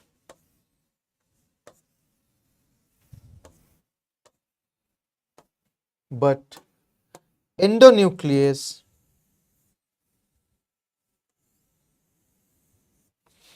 cut DNA from inside. So that is the basic difference between exo and endonuclease. Okay. Now while I'm talking about this endonuclease enzyme, when I'm talking about the endonuclease enzyme,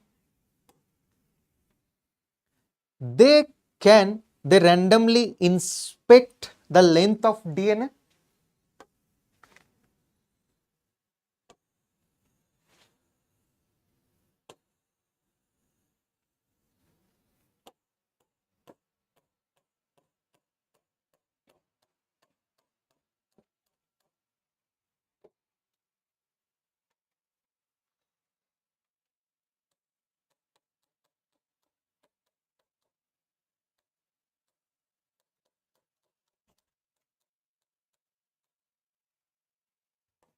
So suppose this is the one of the endonuclease enzyme. Randomly they will inspect, they will read the alphabet, genetic alphabet of DNA. They will read the sequence of DNA and they will search for special recognition sites. So how this endonuclease work? They inspect the length of DNA. First they inspect the length of DNA. After that they recognize special sequence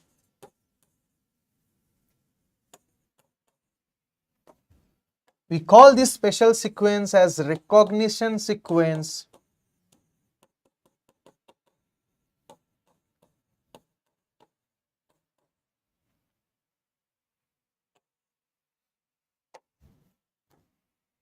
And majorly this recognition sequence, they are palindrome.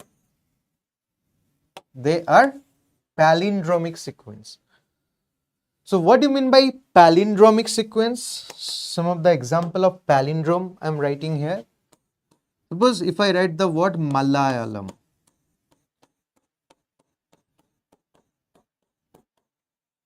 So if you study from here, if you read it from here, M-A-L-A-Y-A-L-A-M, and from back side to front side, M-A-L-A-Y-A-L-A-M. So from this direction and this direction, in both the direction, they have similar letters type. Another word, madam. From this side, madam, from this side also madam. Another word, dad. From this side, dad, from this side also dad. So these are some common examples of palindromic sequence, right? But in case of restriction enzymes, RN, full form of RN is restriction enzymes or restriction endonuclease. They will search for a special palindromic sequence. So here you can check it for if the restriction enzyme is ECOR1, it will search for the palindromic sequence called GAATTC. If the restriction enzyme is HIND2, it will search for the restriction sequence GTTAAC. So from 5 dash to towards the 3 dash, if you read it like that, GAATTC, and from again as because the strands are anti-parallel, so you have to read from the 5 dash to 3 dash. One is 5 dash to 3 dash, one is 3 dash to 5 dash. So if you go from 5 dash to 3 dash, you will get GAATTC. If you read from the end for the anti-parallel strand from 5 dash, again it will be GAATTC. So this is the importance of palindromic sequence. Now if restriction endonuclease is ECOR1, it will search for GAATTC. If the restriction endonuclease is HIND2, it will search for the palindromic sequence of GTTAAC. I think this is clear now. Okay. Now further information. Now when you are talking about restriction endonuclease, if we talk about the types of restriction endonuclease, there are two types. One is type 1 restriction endonuclease, another is type 2 restriction endonuclease. Now what is difference between type 1 and type 2? Type 1 restriction endonuclease, they have dual function. They can methylate, they act as methylation, they also act as cutting. They cut and methylate. So they can perform like methyl transferase as well as restriction endonuclease. That's why I am telling they have dual function. But type 2 restriction enzyme, they can only produce cut by recognizing palindromic sequence. Okay.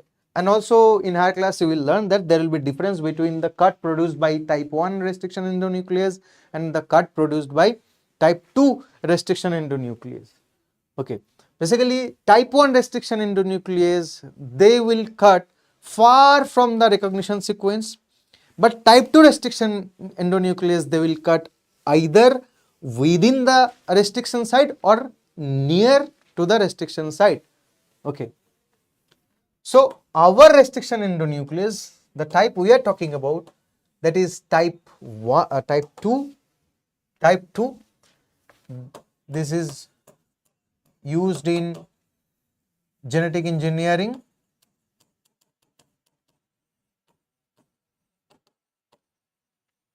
Type 2 restriction enzymes, they are used in genetic engineering, right? Okay. Now again, this type 2, they can produce sticky end cut, they can produce blunt end cut. So both the case is possible for type 2 restriction in endonuclease. Now, what is the difference between sticky end and blunt end cut? If this is the DNA sequence, so one restriction enzyme will cut directly from the center, at the center of recognition sequence. So that will produce blunt end cut. So this is how the DNA strands will look like upon blunt end cut. So this cut is blunt end. But another way is there to form sticky end cut. Already we have discussed. It will produce the overhanging stretch.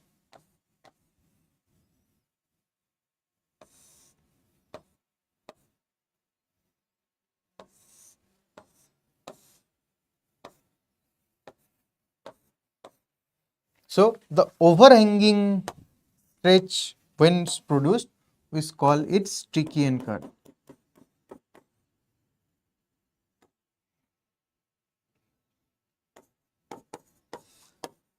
So which is easier for our purpose? Sticky end cut is more easier. It will give more advantage while you want to construct a recombinant DNA, right? And you need to remember that while you are producing sticky end cut, they don't produce cut just exactly at the center of the palindrome. Suppose if this is the palindrome GAATTC, GAATTC, they will not produce the cut exactly at the center of palindrome.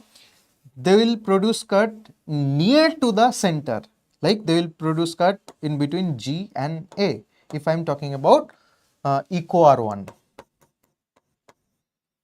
that will produce a sticky end cut, but we are talking about another restriction endonuclease, that is hind 2, that produces blunt end cut. Okay, few more thing about restriction endonuclease. First discovered restriction endonuclease is hind 2. This is the first discovered restriction endonuclease. Next, in restriction endonuclease used by Boyer and Cohn, that is eco R1. You need to remember this. Hind 2, first discovered restriction endonuclease. Now you can ask me, sir, why hind 2? Why not hind 1? Okay, for that you need to know the process of nomenclature of restriction endonuclease. So now let's talk about nomenclature. Nomenclature of restriction endonuclease. Okay. So let's take any name, example of eco R1 and hind 2. Let's nomenclate them. So the first letter is about the genus of the bacteria. First letter is the genus of bacteria. So you need to know that more than 900 RANs, restriction endonuclease, are isolated from 230 strains of bacteria. Very, very, very important information. How many? More than 900 restriction endonuclease isolated from 230 strains of bacteria. Statement based questions can be directly asked. So we are talking about the first letter. Now let's talk about the second and third letter. Okay, so for E. coli, Escherichia coli, the E letter we have taken from Escherichia.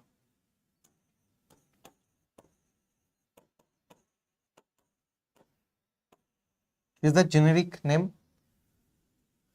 If we talk about H, it is for Haemophilus. Okay. Now, second and third letter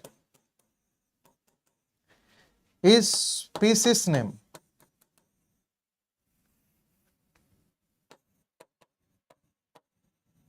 Taken from species name. For example, co from the word coli, in for influenzae.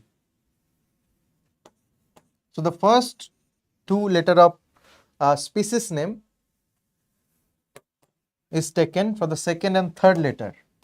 Okay. Now the fourth letter.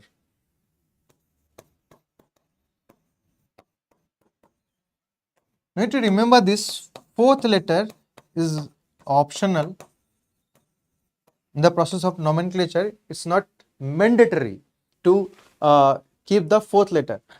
But as we can see here, R and D as fourth letter of eco R1 and hind 2. So fourth letter means the strain of bacteria. Right? For example, RY strain of E. coli bacteria is responsible for the letter R. RD strain of Haemophilus influenzae is responsible for the letter D. Okay. Now fourth, a Roman number is given here.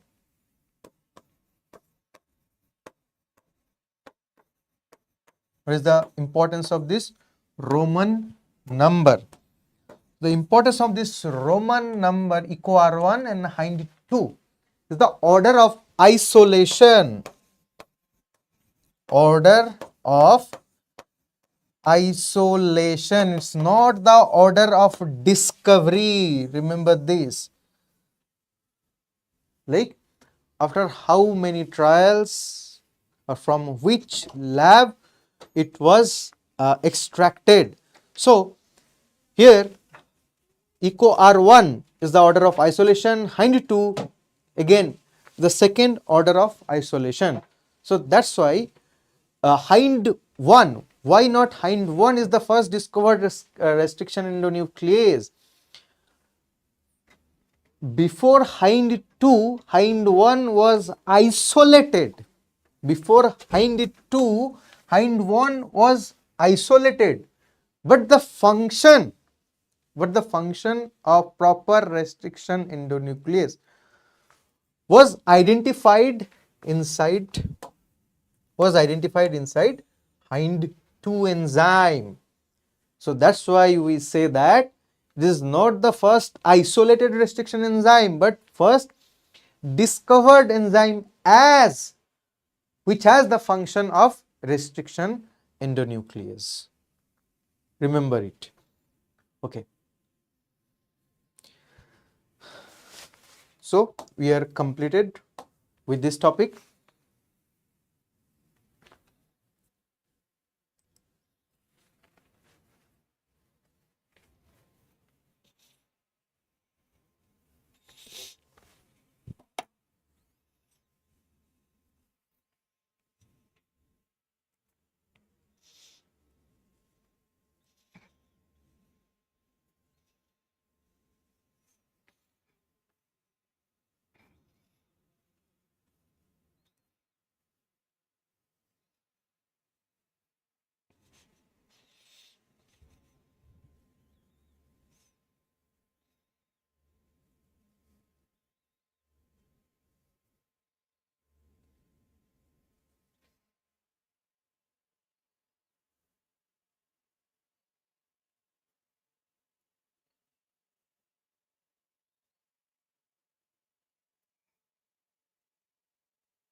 Okay.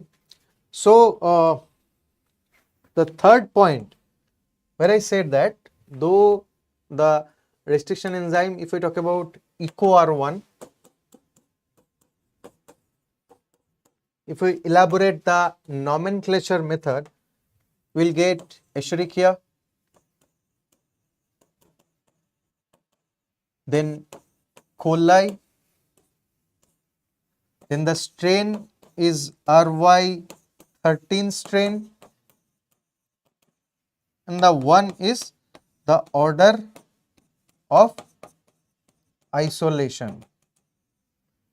Okay, but here I said that this fourth letter is not mandatory. There are certain examples like SAL 1, PST 1,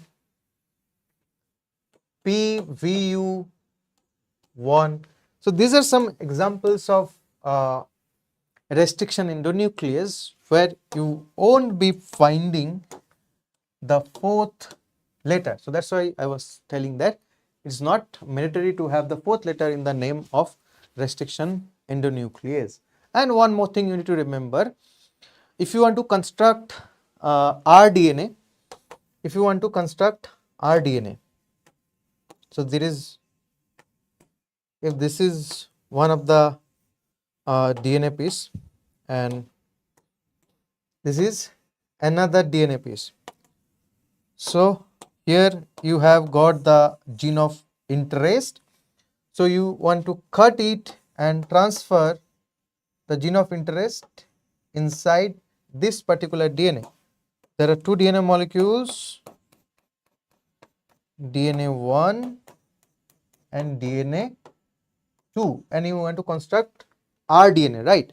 So you have to use for the cut of these two different DNA, you have to use same restriction endonuclease. So if you are cutting this DNA with echo R1, you have to cut this DNA as well with the same echo R1.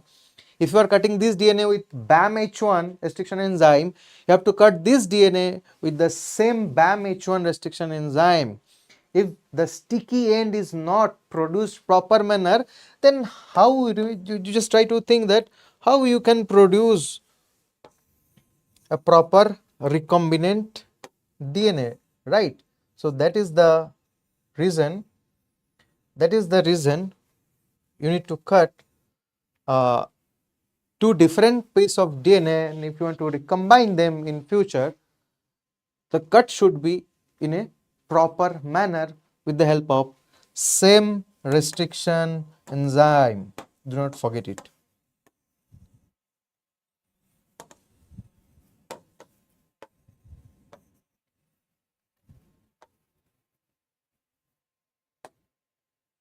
Okay.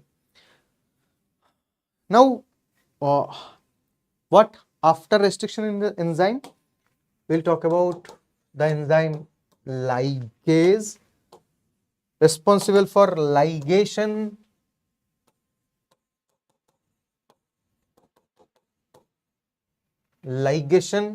or pasting different pieces of DNA together.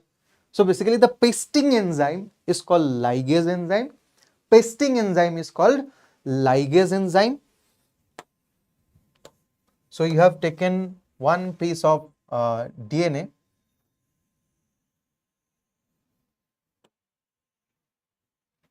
you have another piece of DNA as well.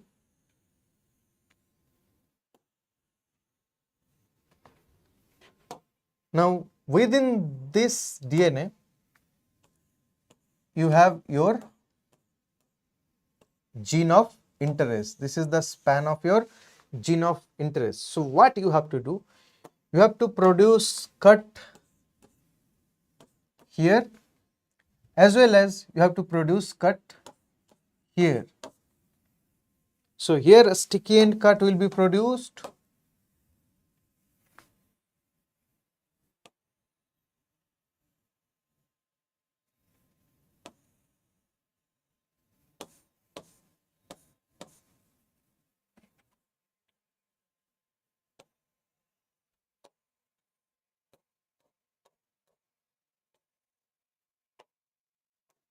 Suppose this is the gene of interest.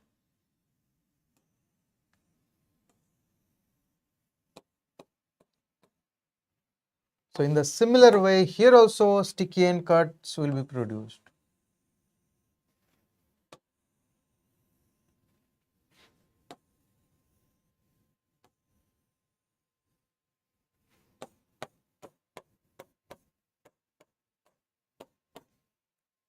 Now what you have to do? You have to take out the gene of interest.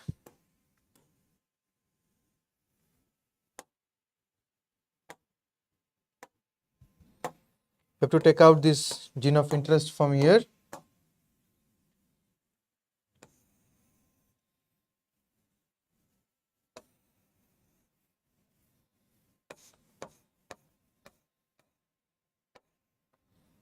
And you have to put this inside the vehicle DNA.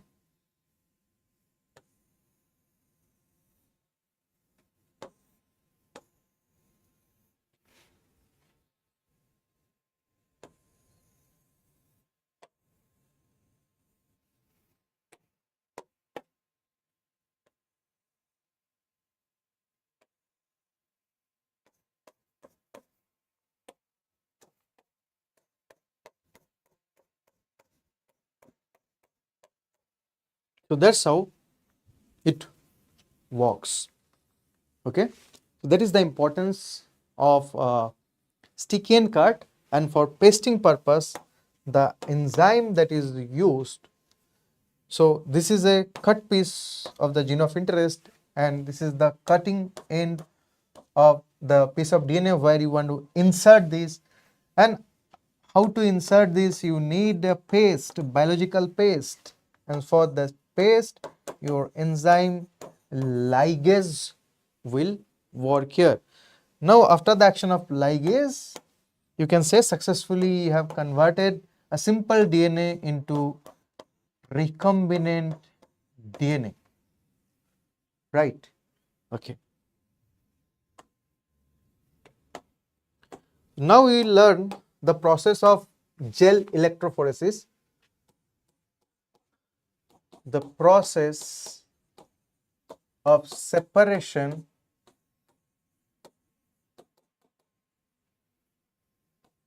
of DNA according to their size.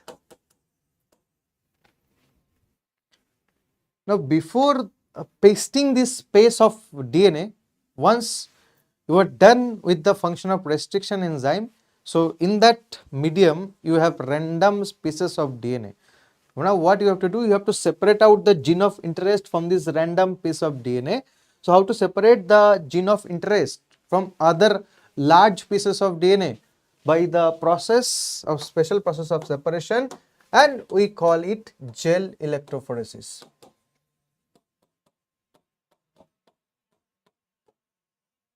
By the process of gel electrophoresis. So this is the process of separation of DNA strands, DNA molecules according to their molecular weight, according to their size, right? How to determine the size of DNA molecules? It can be 10 base pair, 100 base pair, 1000 base pairs, right? So these are different size of DNA. So which is smallest one? 10 base pair DNA. Which is the largest one here? 1000 base pair DNA. So you can separate out DNA of different size. Okay. So to perform this gel electrophoresis, what you need? You need a gel plate.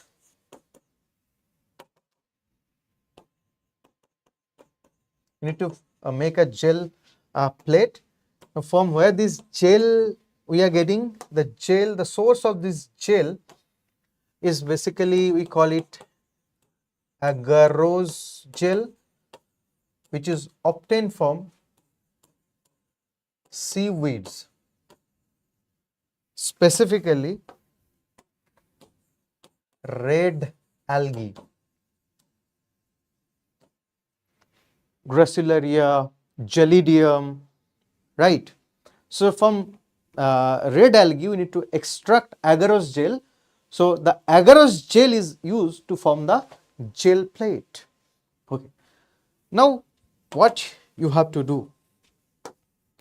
Suppose this is the gel plate. You need to connect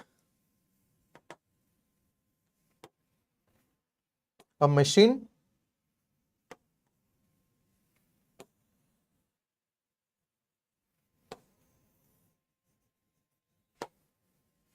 One is positive electrode and another is negative electrode. One is cathode and one is anode. The positive electrode, that is anode, the negative electrode, that is cathode. Now here what you have to do, you have to keep some wells where with the help of micropipette you will put this DNA molecules.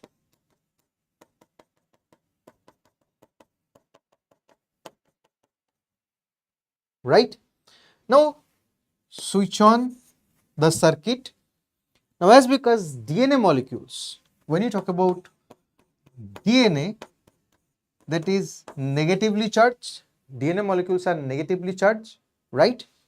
So the positive electrode will attract DNA molecules. DNA molecules have enough anions or negatively charged ions. So anions will be going towards anode or positive electrode. Remember this.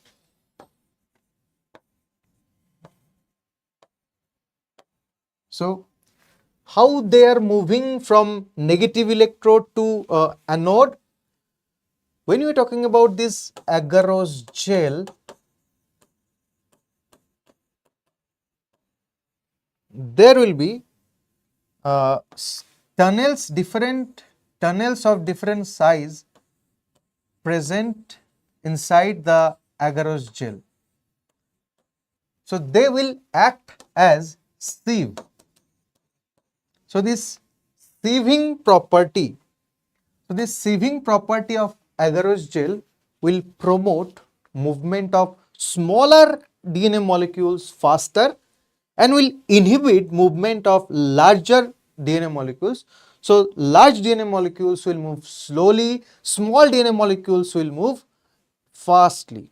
Suppose in a running competition, there are few like thin members are there and few fat members are there. So who will run fast? Obviously thin members.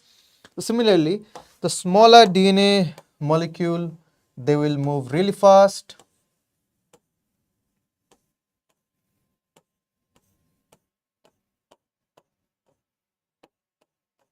and the larger DNA molecules, they will move slowly. So this is how the different DNA molecules are separated based upon their size. Now it's time to identify and take them out or isolate them out. So basically what we have learned now, which property of agarose gel helped us to separate out DNA based upon their size? Sieving property of agarose gel. Inside the agarose gel plate, there will be microscopic tunnels through which DNA molecules will move forward towards the anode. Remember, DNA negatively charged, DNA molecules are negatively charged, they are acting as anions. Anions means negatively charged ions. They will move towards positive electrode or anode. Okay. Now, with the help of our naked eye, we cannot observe these bands of DNA. So, for that, what you have to do? You have to apply a stain. Which stain is applied here now? You have to apply the stain called ethidium bromide, ETBR. Ethidium bromide is applied on this gel plate. You have to make a solution of ethidium bromide with the help of brush. You just have to paint the gel plate. And under ultraviolet rays, UV rays, under ultraviolet rays, the DNA fragments will give fluorescent color, will illuminate as orange color. So orange illumination can be observed. So wherever in this gel plate you can observe this orange luminescence, that means that signifying the presence of DNA molecules.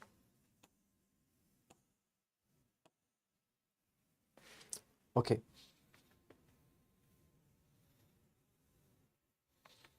So if you can see it, this is the gel electrophoresis, the machine where we perform gel electrophoresis, right?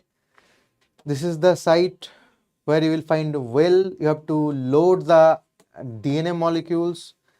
This is the side of cathode, and this is the side of anode. Remember it. And this is the gel plate. And here you can observe this luminescence on gel plate. There denoting the presence of DNA strands, right? Okay. So we are done with this process. So here also you can observe how the whole gel electrophoresis process is performed. So after we have identified, suppose we have to isolate only this pieces of DNA. So after that, what you will do, the process will be scooping and elution. So after that, the process will be scooping and elution. Now what is that? What is scooping and what is elution? With the help of spatula, we'll cut out, like you cut your birthday cake, we'll cut these pieces, right? So that process is called scooping. That process is called scooping. Like with spoon, you are taking a scoop. And now the next process is the process of elution. So here we need a buffer medium.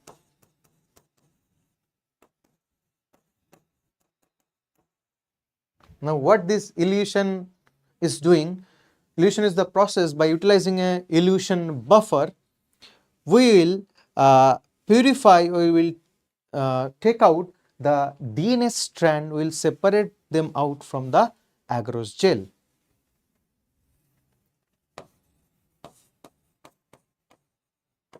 Separation and collection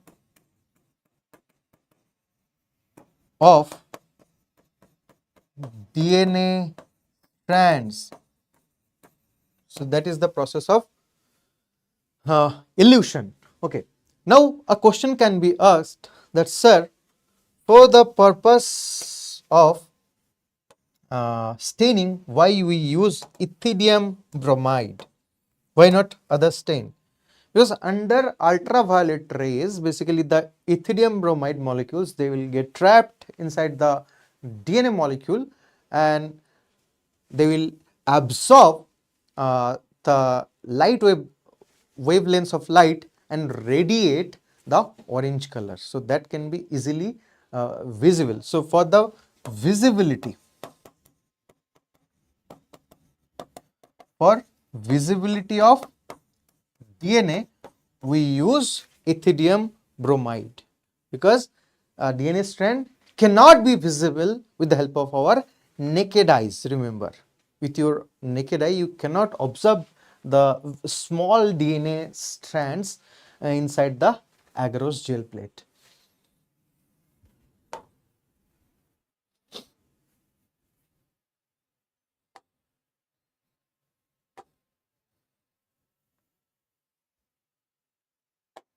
Okay.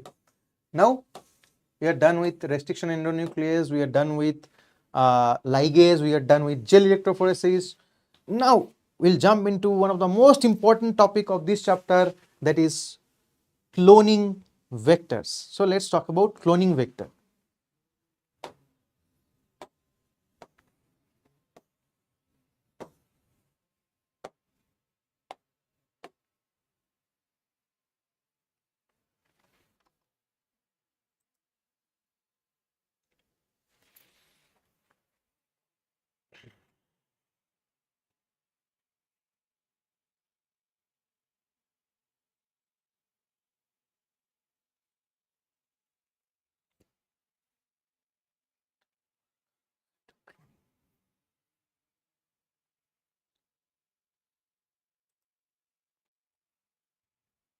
So let's talk about cloning vectors.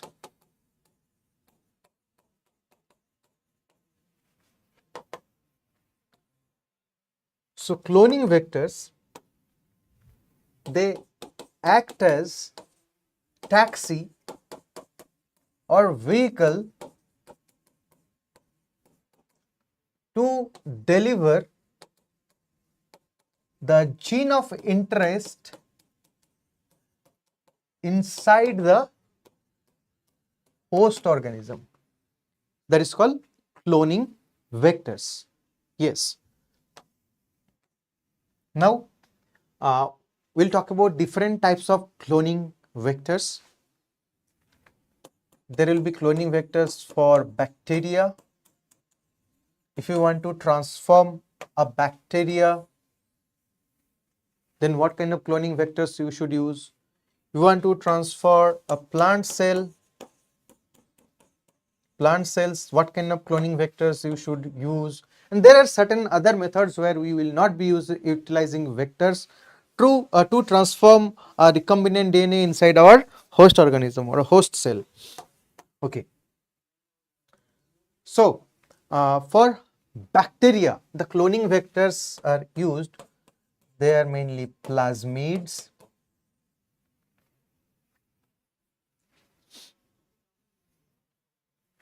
or bacteriophage. They are majorly used cloning vectors to transform a bacteria. Apart from them, you can use cosmids, you can use plasmids,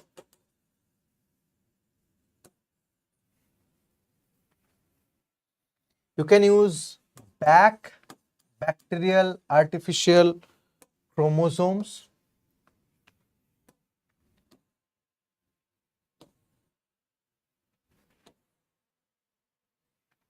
Okay. If you want to transform a plant cell, what kind of vector you should use? For transforming a plant cell, specifically to transform a dicot plants, the vector that is used, that is called agrobacterium or natural genetic engineer.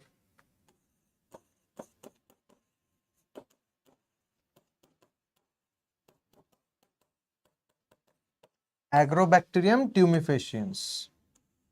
A bacteria is used, and from this agrobacteria will that infect the plant, and that is responsible for abnormal growth or cancer. That has a special plasmid called TI plasmid, right? This TI for tumor inducing plasmid, so that causes cancer of plants. So that's why agrobacterium is also called as natural genetic engineer,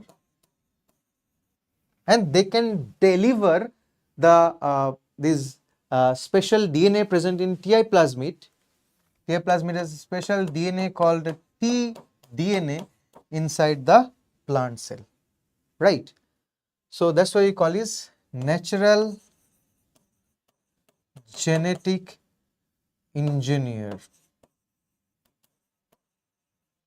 Now you can ask me, sir, so we can transform a dicot plant cells with the help of agrobacterium. What about monocot plants? So in laboratory, few strains of agrobacterium nowadays we can transform even monocot plants. And for normalized generalized technique, there will be other techniques, non-vector mediated techniques are there to transform plant cell or to deliver gene of interest. We can use bialistics or gene guns. Okay. So let's talk about plasmid. We'll try to means exaggerate, or our will be describes our description will be mainly upon plasmid. Sorry for the fumbling. Okay. Let's have some water, then I will continue.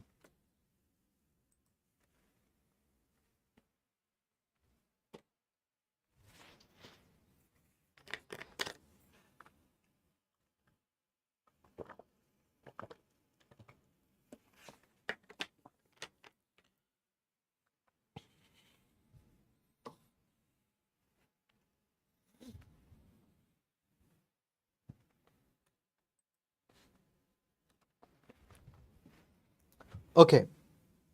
So let's elaborate about plasmids.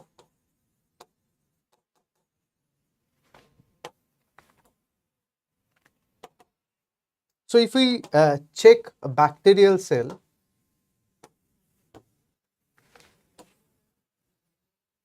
so this is a bacteria, and this is the chromosome. Means bacteria, they have one single chromosome, circular DNA, that is also can be called as nucleoid, right? Now apart from this chromosome or nucleoid, if you find ringlets inside the bacteria, and if these ringlets are self-replicating, so what is plasmids? Plasmids are self-replicating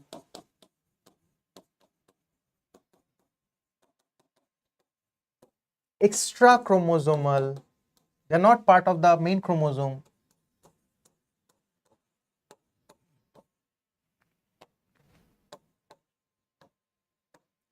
circular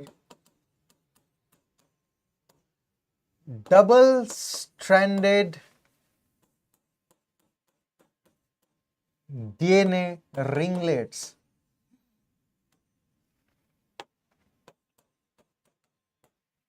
So they can replicate, produce their own copy by their own. Yes. So you got the definition of plasmid, right?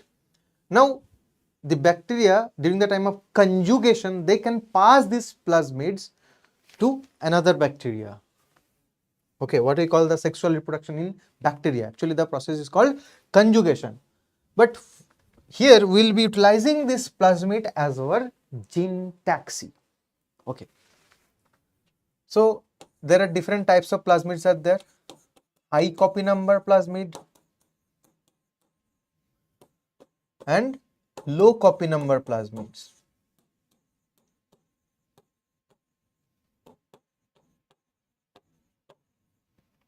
Like if you find 1, 2, 3 copies of plasmid, sorry, if you are finding 10 to 100 copies of plasmid, that is called high copy number plasmid.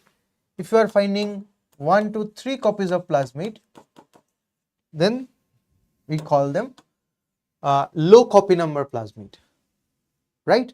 Now what are the factors behind this high copy number? Why few plasmid can produce multiple copies? Why few plasmids can produce only few copies? We'll discuss about that.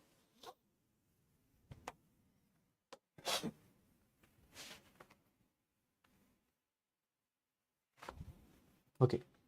Now why we are choosing, or which kind of plasmids or vectors can be chosen in biotechnology or genetic engineering? So 3 criteria are there. So the criteria you need to get inside a vector or inside a plasmid. Okay. 3 features. 3 features which qualifies them for a fantastic gene taxi. For the qualification of to work as a vector or gene taxi, what are the 3 features you need to get inside a vector or plasmid? Okay, the first criteria is presence of origin of replication. Second criteria, presence of selectable markers. Third criteria, cloning site. Cloning or recognition sites.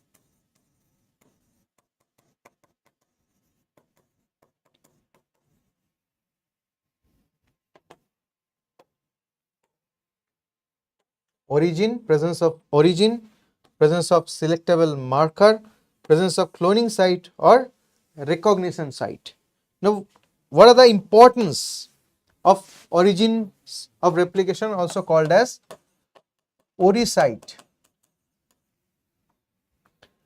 So these are special sites of plasmid. These are special sites of plasmid which is rich in adenine and thymine. So there are, if inside the DNA, if you peep inside the DNA, then what are the base pairing sequence you are gonna get? A will bind with T, adenine to thymine, and G will bind with C, guanine to cytosine. But A binds with thymine with double bond or two hydrogen bonds, and G binds with cytosine with triple hydrogen bond. So while the replication fork will be produced, you need to you need to separate two chains of DNA. Now, the more stronger bond will be there in between them. It will be harder for you to separate them.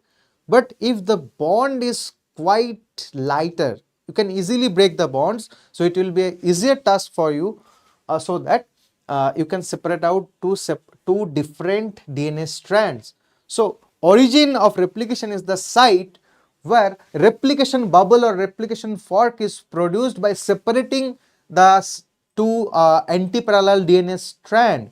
So that's why it's rich in A and T. So more double bonds are there, so it will be easier for you to separate them out. If there is more triple bonds, it will be harder for you to separate them. Okay, so that is the thing that is rich in AT. This is the site of initiation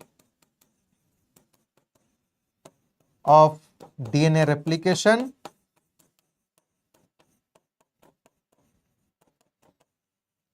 So ORI site is the site of initiation of DNA replication, and also you need to remember the ORI site that regulate the copy number of a plasmid. ORI site that regulates the copy number of a plasmid. So if during the time of initiation of replication, if it's easier to open the chains, so gradually there will be tendency to produce high copy number. So if it's harder to open the chains, so there will be tendency to get the low copy numbers for your plasmid. Okay. Now selectable markers, these are also called as reporter genes sometimes.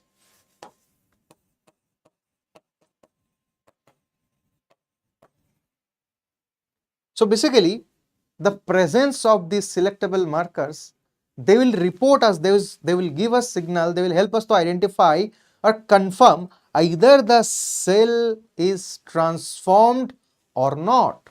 Okay, so selectable markers helps in identification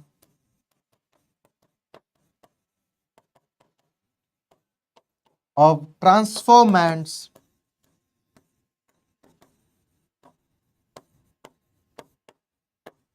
and non-transformants.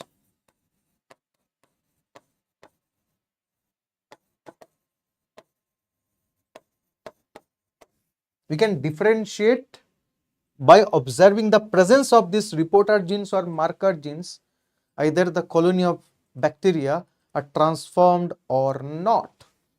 Okay, so as selectable marker, what kind of genes are preferred?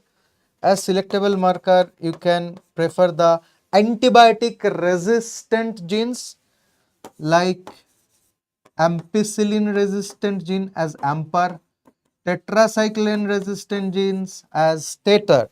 Okay, but sometime it will create problem for you to make the job more precise. Sometime apart from this antibiotic resistant gene, we'll be utilizing other genes, that is LAC Z. Okay, we will explain in detail when we'll use these antibiotic resistant genes and when we use lag Z gene. Now, what is the importance of cloning sites or recognition sites? Now, in order to construct a stitch or paste or to form a new DNA, recombinant DNA, you need to cut and stitch, right? So, where to cut, where to stitch, where to paste? So, you need that particular site where restriction endonuclease will cut the DNA sequence and ligase will paste the DNA sequence, DNA strands. So, that is the site of cloning sites or recognition sites. So, basically they are nothing but sites, they are restriction sites, the restriction sites for RAIN, restriction endonucleases. And one more thing you need to remember this, for a single plasmid, if you talk about one plasmid, it's preferable that only one restriction site is present for one restriction enzyme. Remember this. One restriction, if you are talking about the restriction enzyme BAMH1, so there should be only presence of one BAMH1 recognition site. If there is two BAMH1 recognition site, so the same enzyme BAMH1 will cut the plasmid into two different pieces. So that will be a more complex or hideous job to perform while you are pasting them with the help of ligase.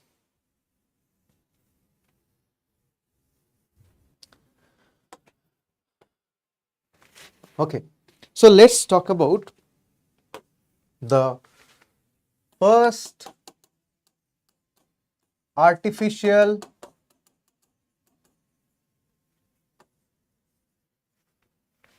plasmid which is used in genetic engineering. So name of that plasmid is PBR 322.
Okay, so what about this particular plasmid PBR 322? There is plasmid P for plasmid, B for Bolivar, R for Rodriguez, and 322 is the lab number. Okay, so let's construct this plasmid PBR 322.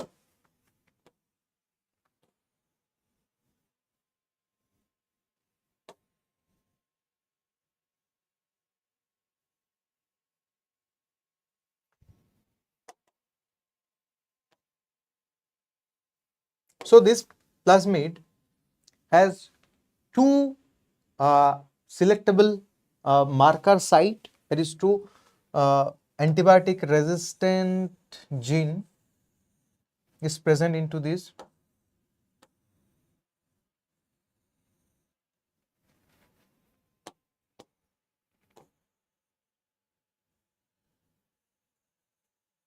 One is ampicillin resistant, another is tetracycline resistant.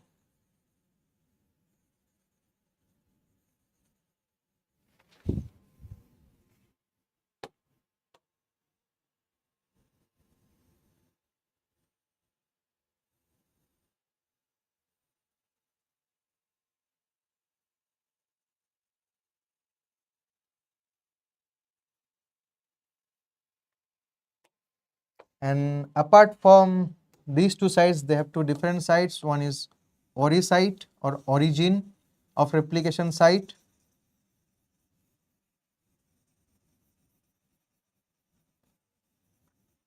and another is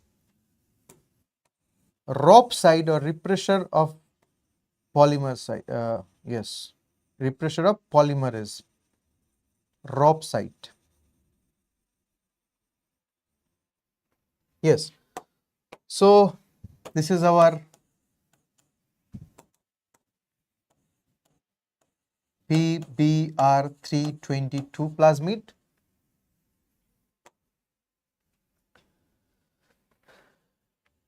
This is the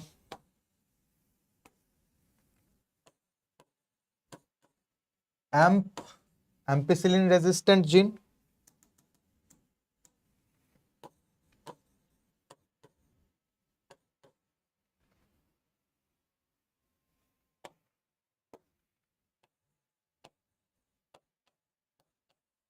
And this is the tetracycline resistant gene.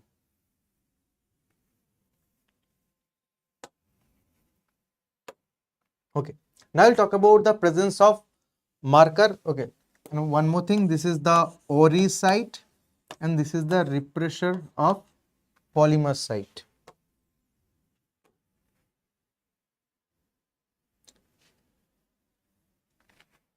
On ampicillin resistant, there will be recognition site for PVU1, PST1. On ROP site, there will be recognition site for PVU2.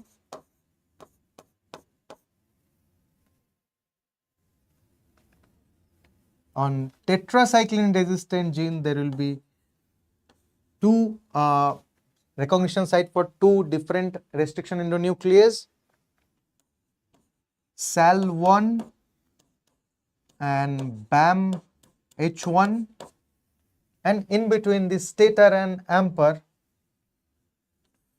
there will be restriction site for HIND3,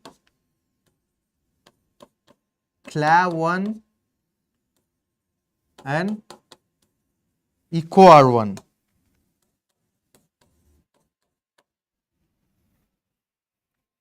These are different restriction sites.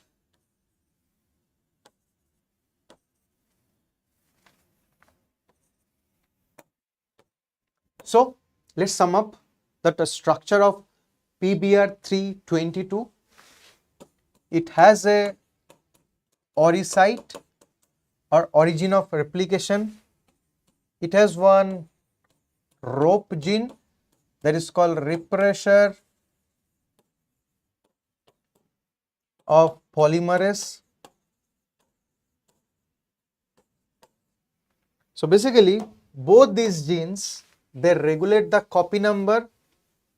Ori site is responsible for producing more copy number, and ROP gene that is responsible for repressing, inhibiting the copy number. So these two genes are responsible with the copy number of this particular plasmid. Okay. Now, when you are talking about the selectable marker,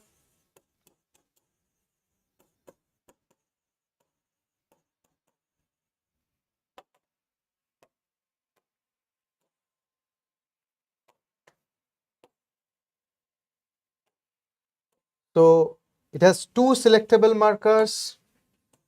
One is ampicillin resistant gene and another is tetracycline resistant gene. if I talk about like how they work, they stop the attack of antibiotic if this plasmid is present inside a bacteria. So we use antibiotic to kill the bacteria. Now suppose you have administered ampicillin. Now as because it has the AMPAR gene, so what will be the product of the AMPAR? It will be beta lactamase. Beta lactamase. So this beta lactamase that will nullify or neutralize the effect of ampicillin antibiotic. So this is how they stop the attack of antibiotics. So they are boon for bacteria which has this particular plasmid. Okay. Now if we talk about the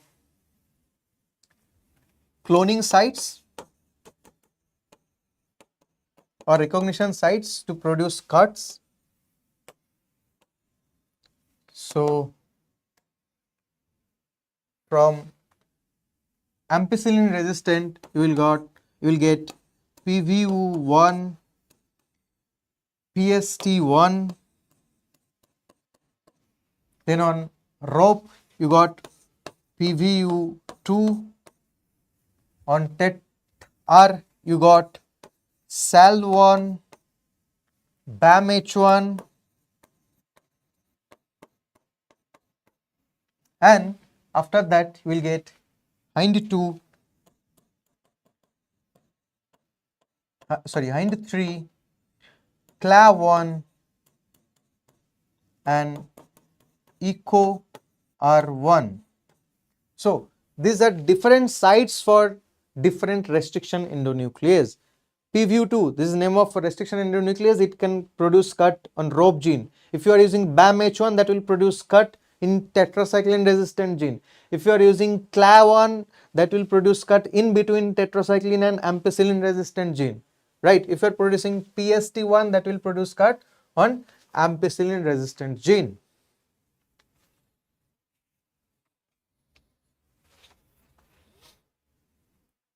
Okay, so I remember in this way,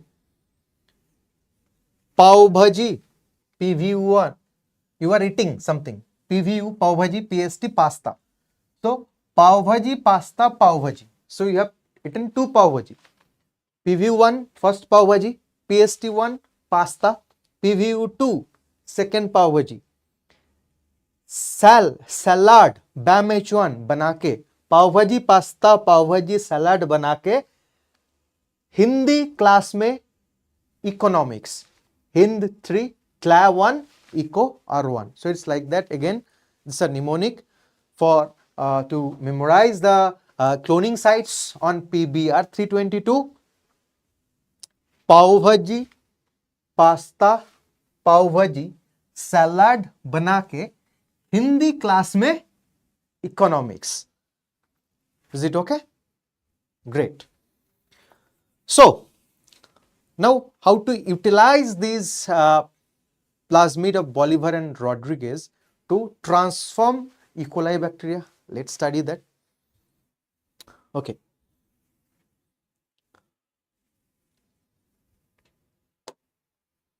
So suppose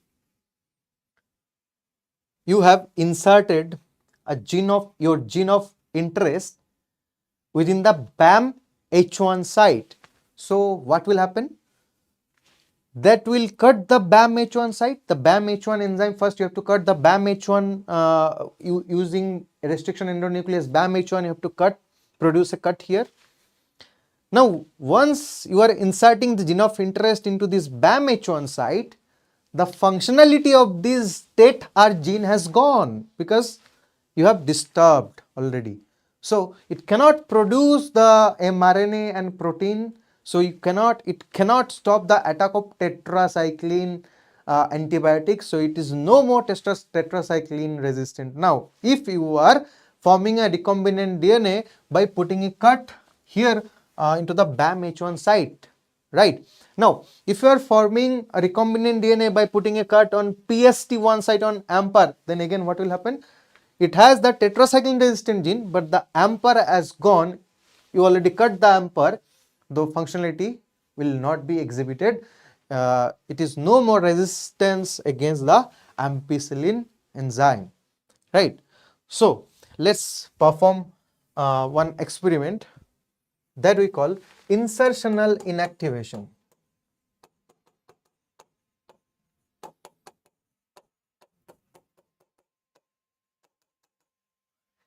Insertional inactivation. So what do you mean by this? Upon inserting the gene of interest, upon inserting the gene of interest in a cloning site, means recognition site, within the selectable marker, within the antibiotic resistant gene, upon inserting the gene of interest in a cloning site within the antibiotic resistant gene, the resistance against the particular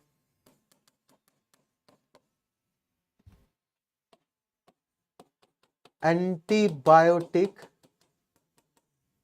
is gone. So that is called insertional inactivation. For example, we were talking about this PBR.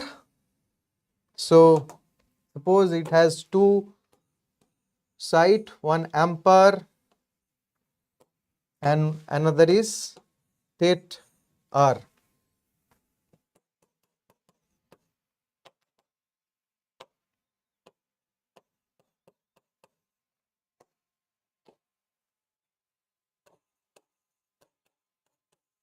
Now what you have done, you want to insert your gene of interest into this BAM-H1 site by utilizing this BAM-H1 enzyme. So this is your gene of interest. So this is your gene of interest. You have inserted into this, into PBR. Now though it has intact ampicillin resistant gene,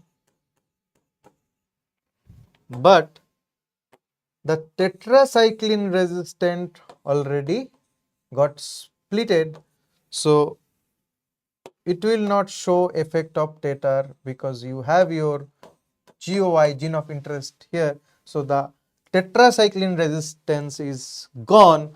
So we will be saying that this plasmid is inactivated for tetracycline resistance, or the selectable marker will not work here, right? Okay. So let's focus on bacterial colony. How to, now you are culturing a bacteria into your lab. So how to identify which colony is transformed, which colony is not transformed, right? So let's study that.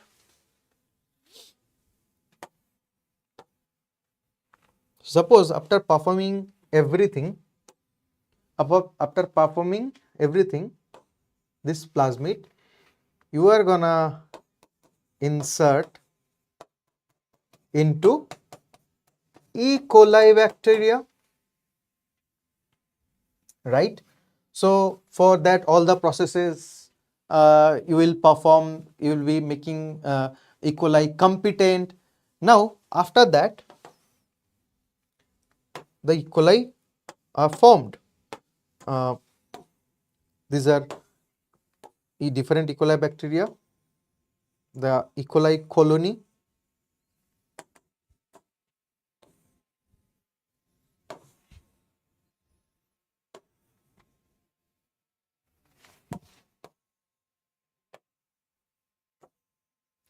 Now you wanna insert this into each and every bacteria, but it's not always it will occur that the bacteria will happily intake this plasmid.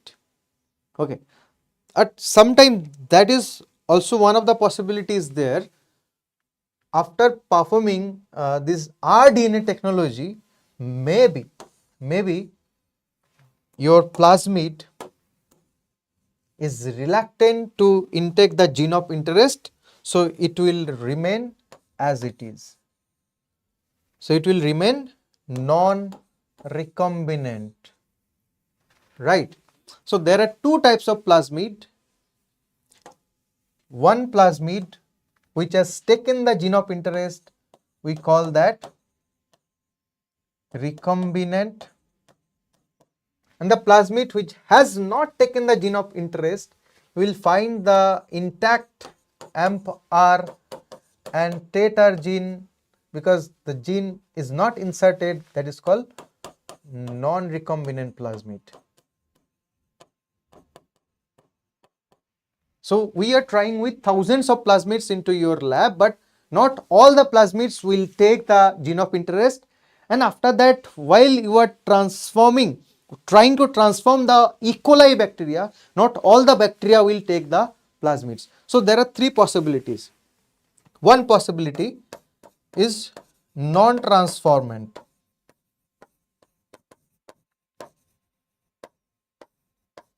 Now what do you mean by non-transformant? The E. coli which has not taken any of the plasmid, either recombinant or non-recombinant. Okay. Now what are the next possibilities are there?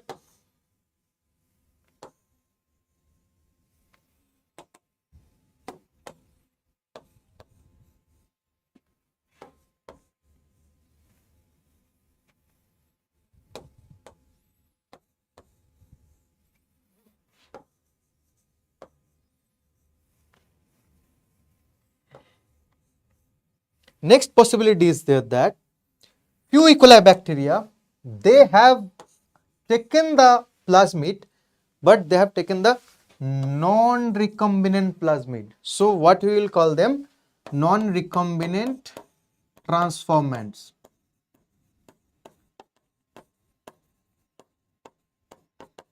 And there are few E. coli, they are really good for us. They have taken the rDNA or recombinant plasmid. So we will call them recombinant transformants.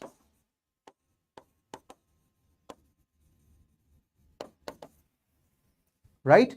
So upon the experiment of transformation, you want to transform all the bacteria, but the chance is sometimes the chance is not 100% the bacteria will intake the plasmid. So if there is no plasmid, it has failed to intake the plasmid, then we will call this bacteria as non-transformant. It has taken the plasmid, but not the plasmid with gene of interest, the plasmid without the gene of interest, the non-recombinant plasmid, then we will call this bacteria as non-recombinant transformants. And the bacteria, our own bacteria, we will like this bacteria, this is our friend, they have taken the recombinant plasmids, so they are called recombinant transformants. So there are two types of transformed bacteria are produced, non-recombinant transformed and recombinant transformed. Now we will try to learn how to separate out the non-transformants from transformants. It is very easy. So inside the petri dish, so this is the petri dish, you are culturing them. This is the petri dish, you are culturing them. This is the culture media. And here you will find the colony of bacteria. So there are three colonies, right? You can observe three colonies. Colony A, colony B, colony C.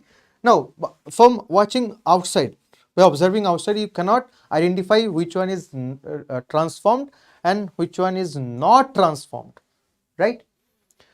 So, what you can do now, you can apply, suppose you have applied ampicillin antibiotic on the petri dish. Now what will occur after application of ampicillin? You will observe that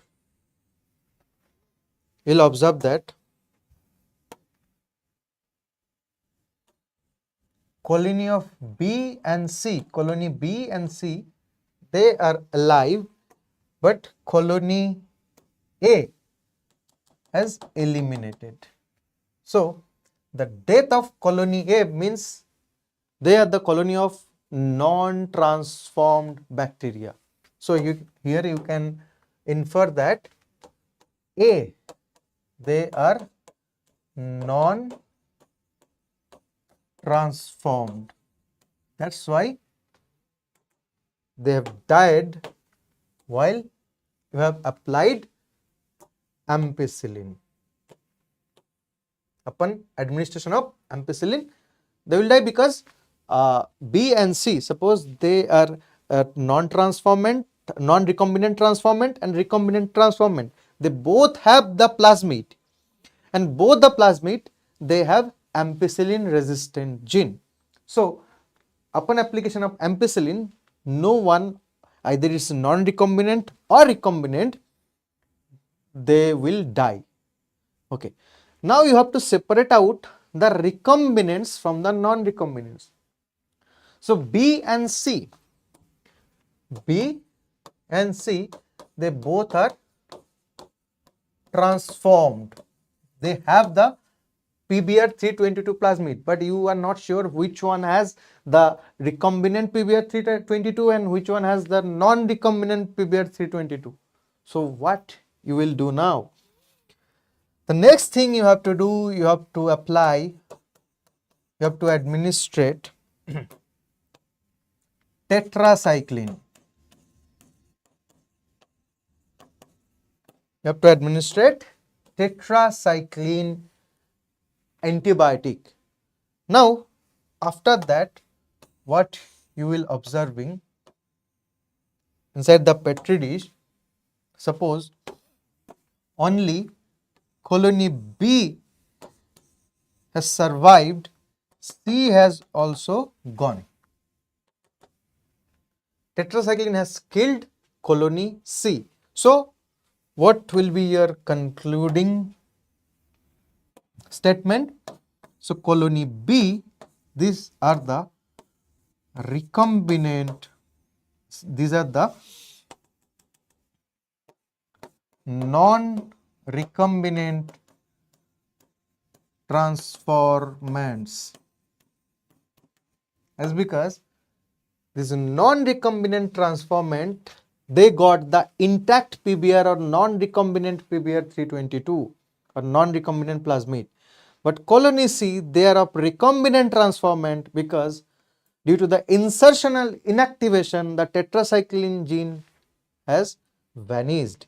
So colony C, they are recombinant transformants.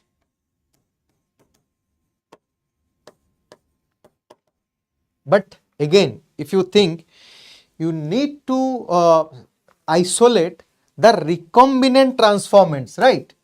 You need to work with recombinant transformants. But if you are doing so, whatever we have done here, we have lost the colony C that are the recombinant ones. So again, it will become a hideous job or complex job for us. So what you can do, before performing the application of tetracycline on the petri dish, we have to perform another task that is called replica plate method.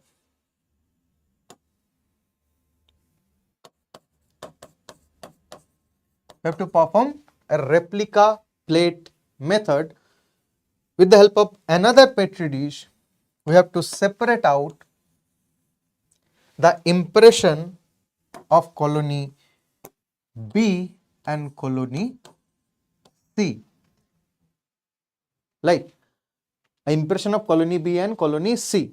So after administration of tetracycline, when only colony B is survived but colony C has gone, still we have this replica plate with us. Into this particular zone of this plate, we have our recombinants. So it's a quite complex task. So that's why scientists, they started thinking, we want a precise method. Instead of utilizing these antibiotic resistant genes as selectable marker, let's find some other gene which will help us to identify the recombinant transformants. So for that, they used another plasmid called PUC19. So in this plasmid, they got another gene that is called LAC-Z gene. Okay. Now LAC-Z gene, this is not a ampicillin tetracycline or antibiotic resistant one. So how it works? The LAC-Z gene, the product is beta galactosidase.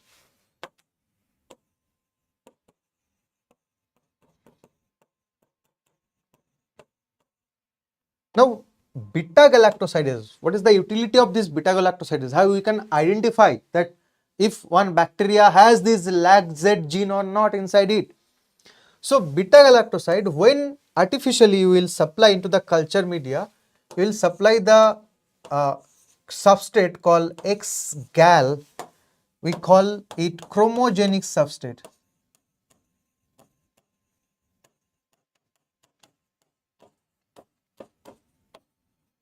So beta galactosidase, that is an enzyme, so that needs a substrate, and if the substrate is X-gal, which is a chromogenic substrate, when the enzyme will bind with X-gal and it will produce the product, it will form a blue color,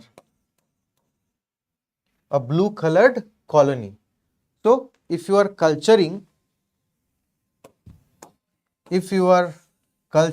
some E. coli bacteria with a plasmid which has the LAC-Z gene, and if you are applying into the culture media, if you are applying the chromogenic substrate X-gal, so they will produce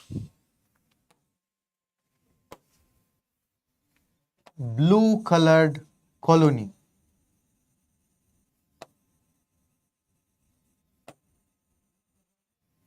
Okay. Now, how it can be one of the replacement method of antibiotic resistant gene? So, suppose this is the plasmid.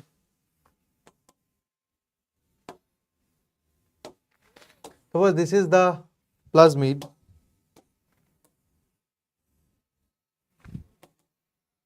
Here we have one antibiotic resistant gene associated with it. Suppose this is AMP-R gene, and suppose here we have this LAC-Z gene. So this is not present, the site of cloning is also present inside the LAC gene, LAC-Z. Now you don't have to cleave the sites present inside the ampicillin resistant gene. Now if you are cleaving or if you are inserting the gene of interest into the LAC-Z, then what will happen? The recombinant plasmid that already have these antibiotic resistant gene, ampicillin resistant gene or AMPR, and now you have what you have done, you have inserted gene of interest in between the LAC-Z. So when the LAC-Z is splitted, so what it will do, it cannot produce beta galactoside and the colony will not be producing color. So now this become the recombinant plasmid. Now cannot produce, when you are inserting gene of interest inside the lag Z, the bacteria cannot produce blue color. So the colony on petri dish, they will not resemble blue. So if you have inside your culture, bacteria culture, you have one blue colony or two blue colonies there and one white colony or colorless colony, that means these blue colonies are non-transformant or non-recombinant colony, and the colorless colony, that is recombinant colony. Colorless colony is the recombinant colony with the recombinant DNA or rDNA. So that is the alternative use of selectable marker other than utilizing antibiotic resistant gene. So it is clear, is it clear? So recombinant here, non-recombinant will be blue in color, but the recombinant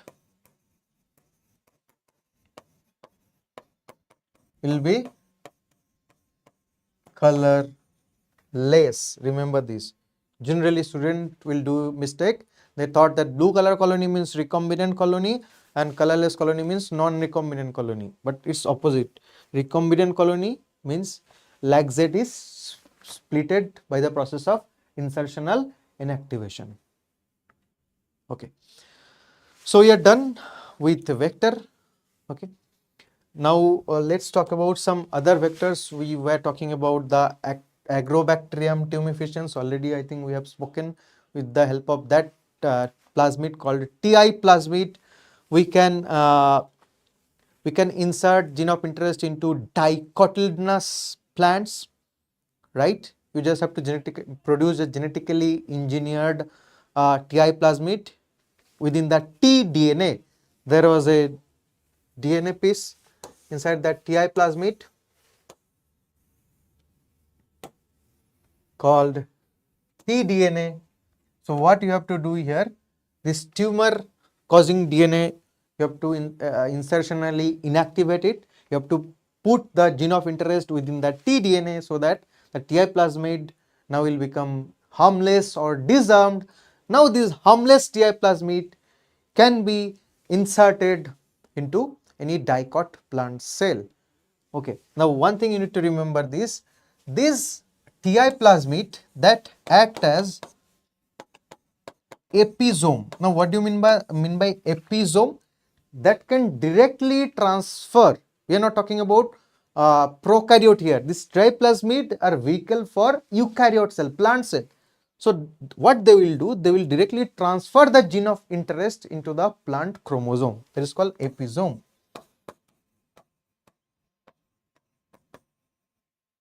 Transfer the GOI into the plant chromosome.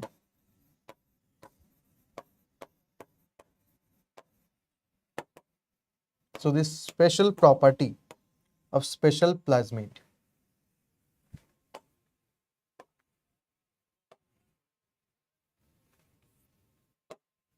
Okay, now how to transform an animal cell?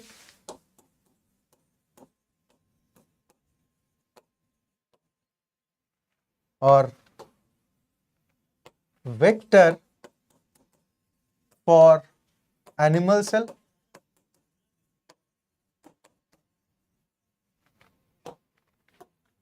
So we know that generally retrovirus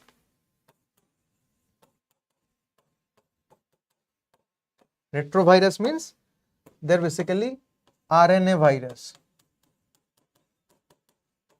They're very much efficient to attack animal cell and transfer the DNA, the viral DNA inside the animal chromosome. One of the example is human papilloma virus, HIV, you know very well. So there are certain other retrovirus as well. So what you have to select, you have to select a less virulent retrovirus. You have to genetically modify it. So that genetically modified retrovirus, will be calling them disarmed pathogen or disarmed retrovirus. Now with the help of this disarmed retrovirus, if we infect animal cell,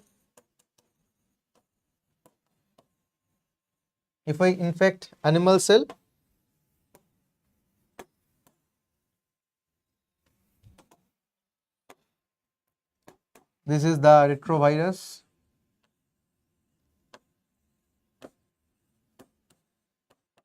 So what they do, they will inject their RNA,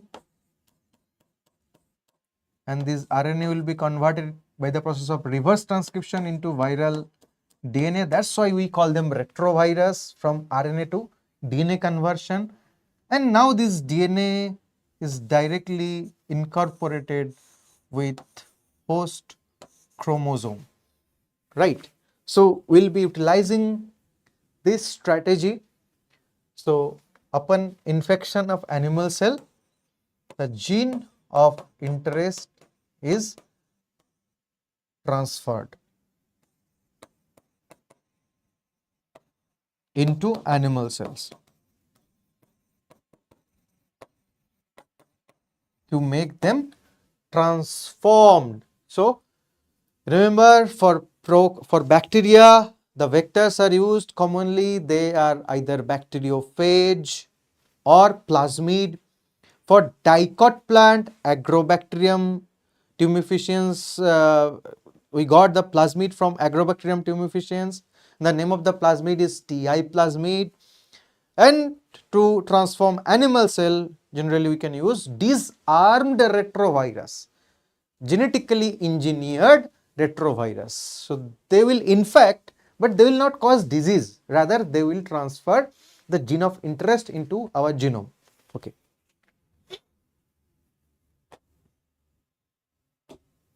Now, we'll talk about some other methods.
So now we'll talk about some other method to transform the host cells. Okay.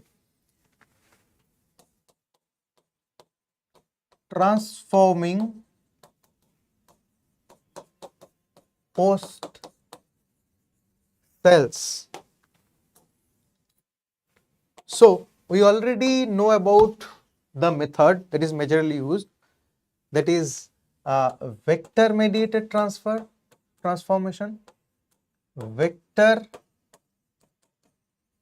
mediated, and another method where there is no use of vector. Okay, non-vector mediated.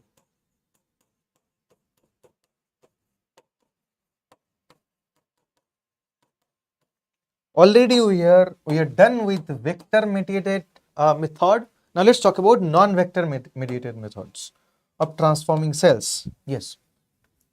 So for bacteria,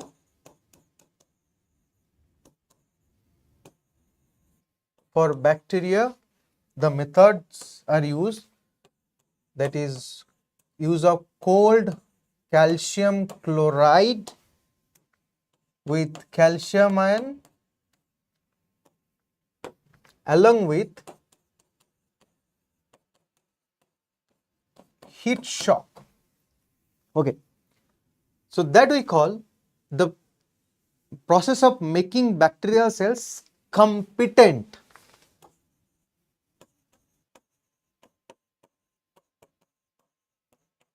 So how to make bacterial cells competent and why it's required? So it's required because if you simply offer a bacteria, suppose this is the bacterial cell, and if you offer the bacteria, oh, my bacteria, please take this recombinant DNA happily inside you. So the bacteria will say what? Bacteria will say a big no to you. They're very reluctant to intake a piece of recombinant DNA inside. Why it's so? Because the nature of DNA, you know, the nature of DNA that is negatively charged, as well as the cell membrane, the proteins associated with cell membrane, they are also negatively charged. So obviously negative will repel negative charge. So it will not be very welcoming process, but artificially you have to do something so that the bacteria will welcome and intake the recombinant DNA inside the cytoplasm. So for that, first you have to treat the bacteria with cold calcium chloride. Now these calcium ions, they will go and bind with the probable negative points on DNA as well as on the negatively charged proteins of cell membrane. Okay, and that will also, this calcium chloride, that will make the cell wall and cell membrane proteins more welcoming for any foreign molecules. So that will create temporary channels, that will open temporary transferrin channels on the cell wall and cell membrane. And next, you need to make the bacteria more vulnerable. That's why you are applying heat shock. So what is heat shock? Once you are putting the bacteria, treating them, keeping them inside an incubator with 42 degrees Celsius, then you are transferring them into a media with ice, that is 0 degrees Celsius. So within few seconds, if you are doing so, then what will happen? The pores of the bacterial cell wall and cell membrane, they will forcefully opened, and by utilizing that opportunity, will be inserting our recombinant DNA inside the bacteria. Right? Now let's talk about plants. So process is very easy. You have to use biolistics or gene gun. Biolistics or gene gun. So basically, these are microscopic gun will coat the recombinant DNA with particles of tungsten and gold. So here what we use, particles of gold and tungsten, as because these are comparatively inert metal and very effective to penetrate through the cell wall of plants. So you will be utilizing these particles, tungsten and gold particles, wrapped because this will be wrapping the DNA, and will be, by utilizing this particular gene gun or ballistic, will be throwing them inside the plant cell cytoplasm. Okay. So these are the processes which are generally used to transform cells if you are reluctant about the vector mediated transformation.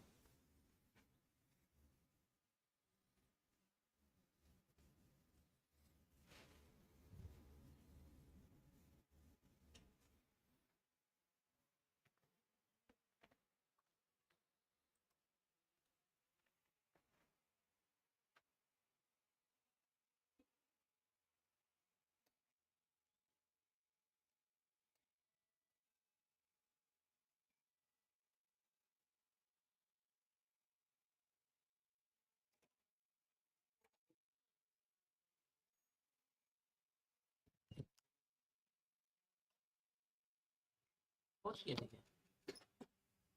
क्यों? अभी मैं पहुंच गया। अच्छा अभी किए।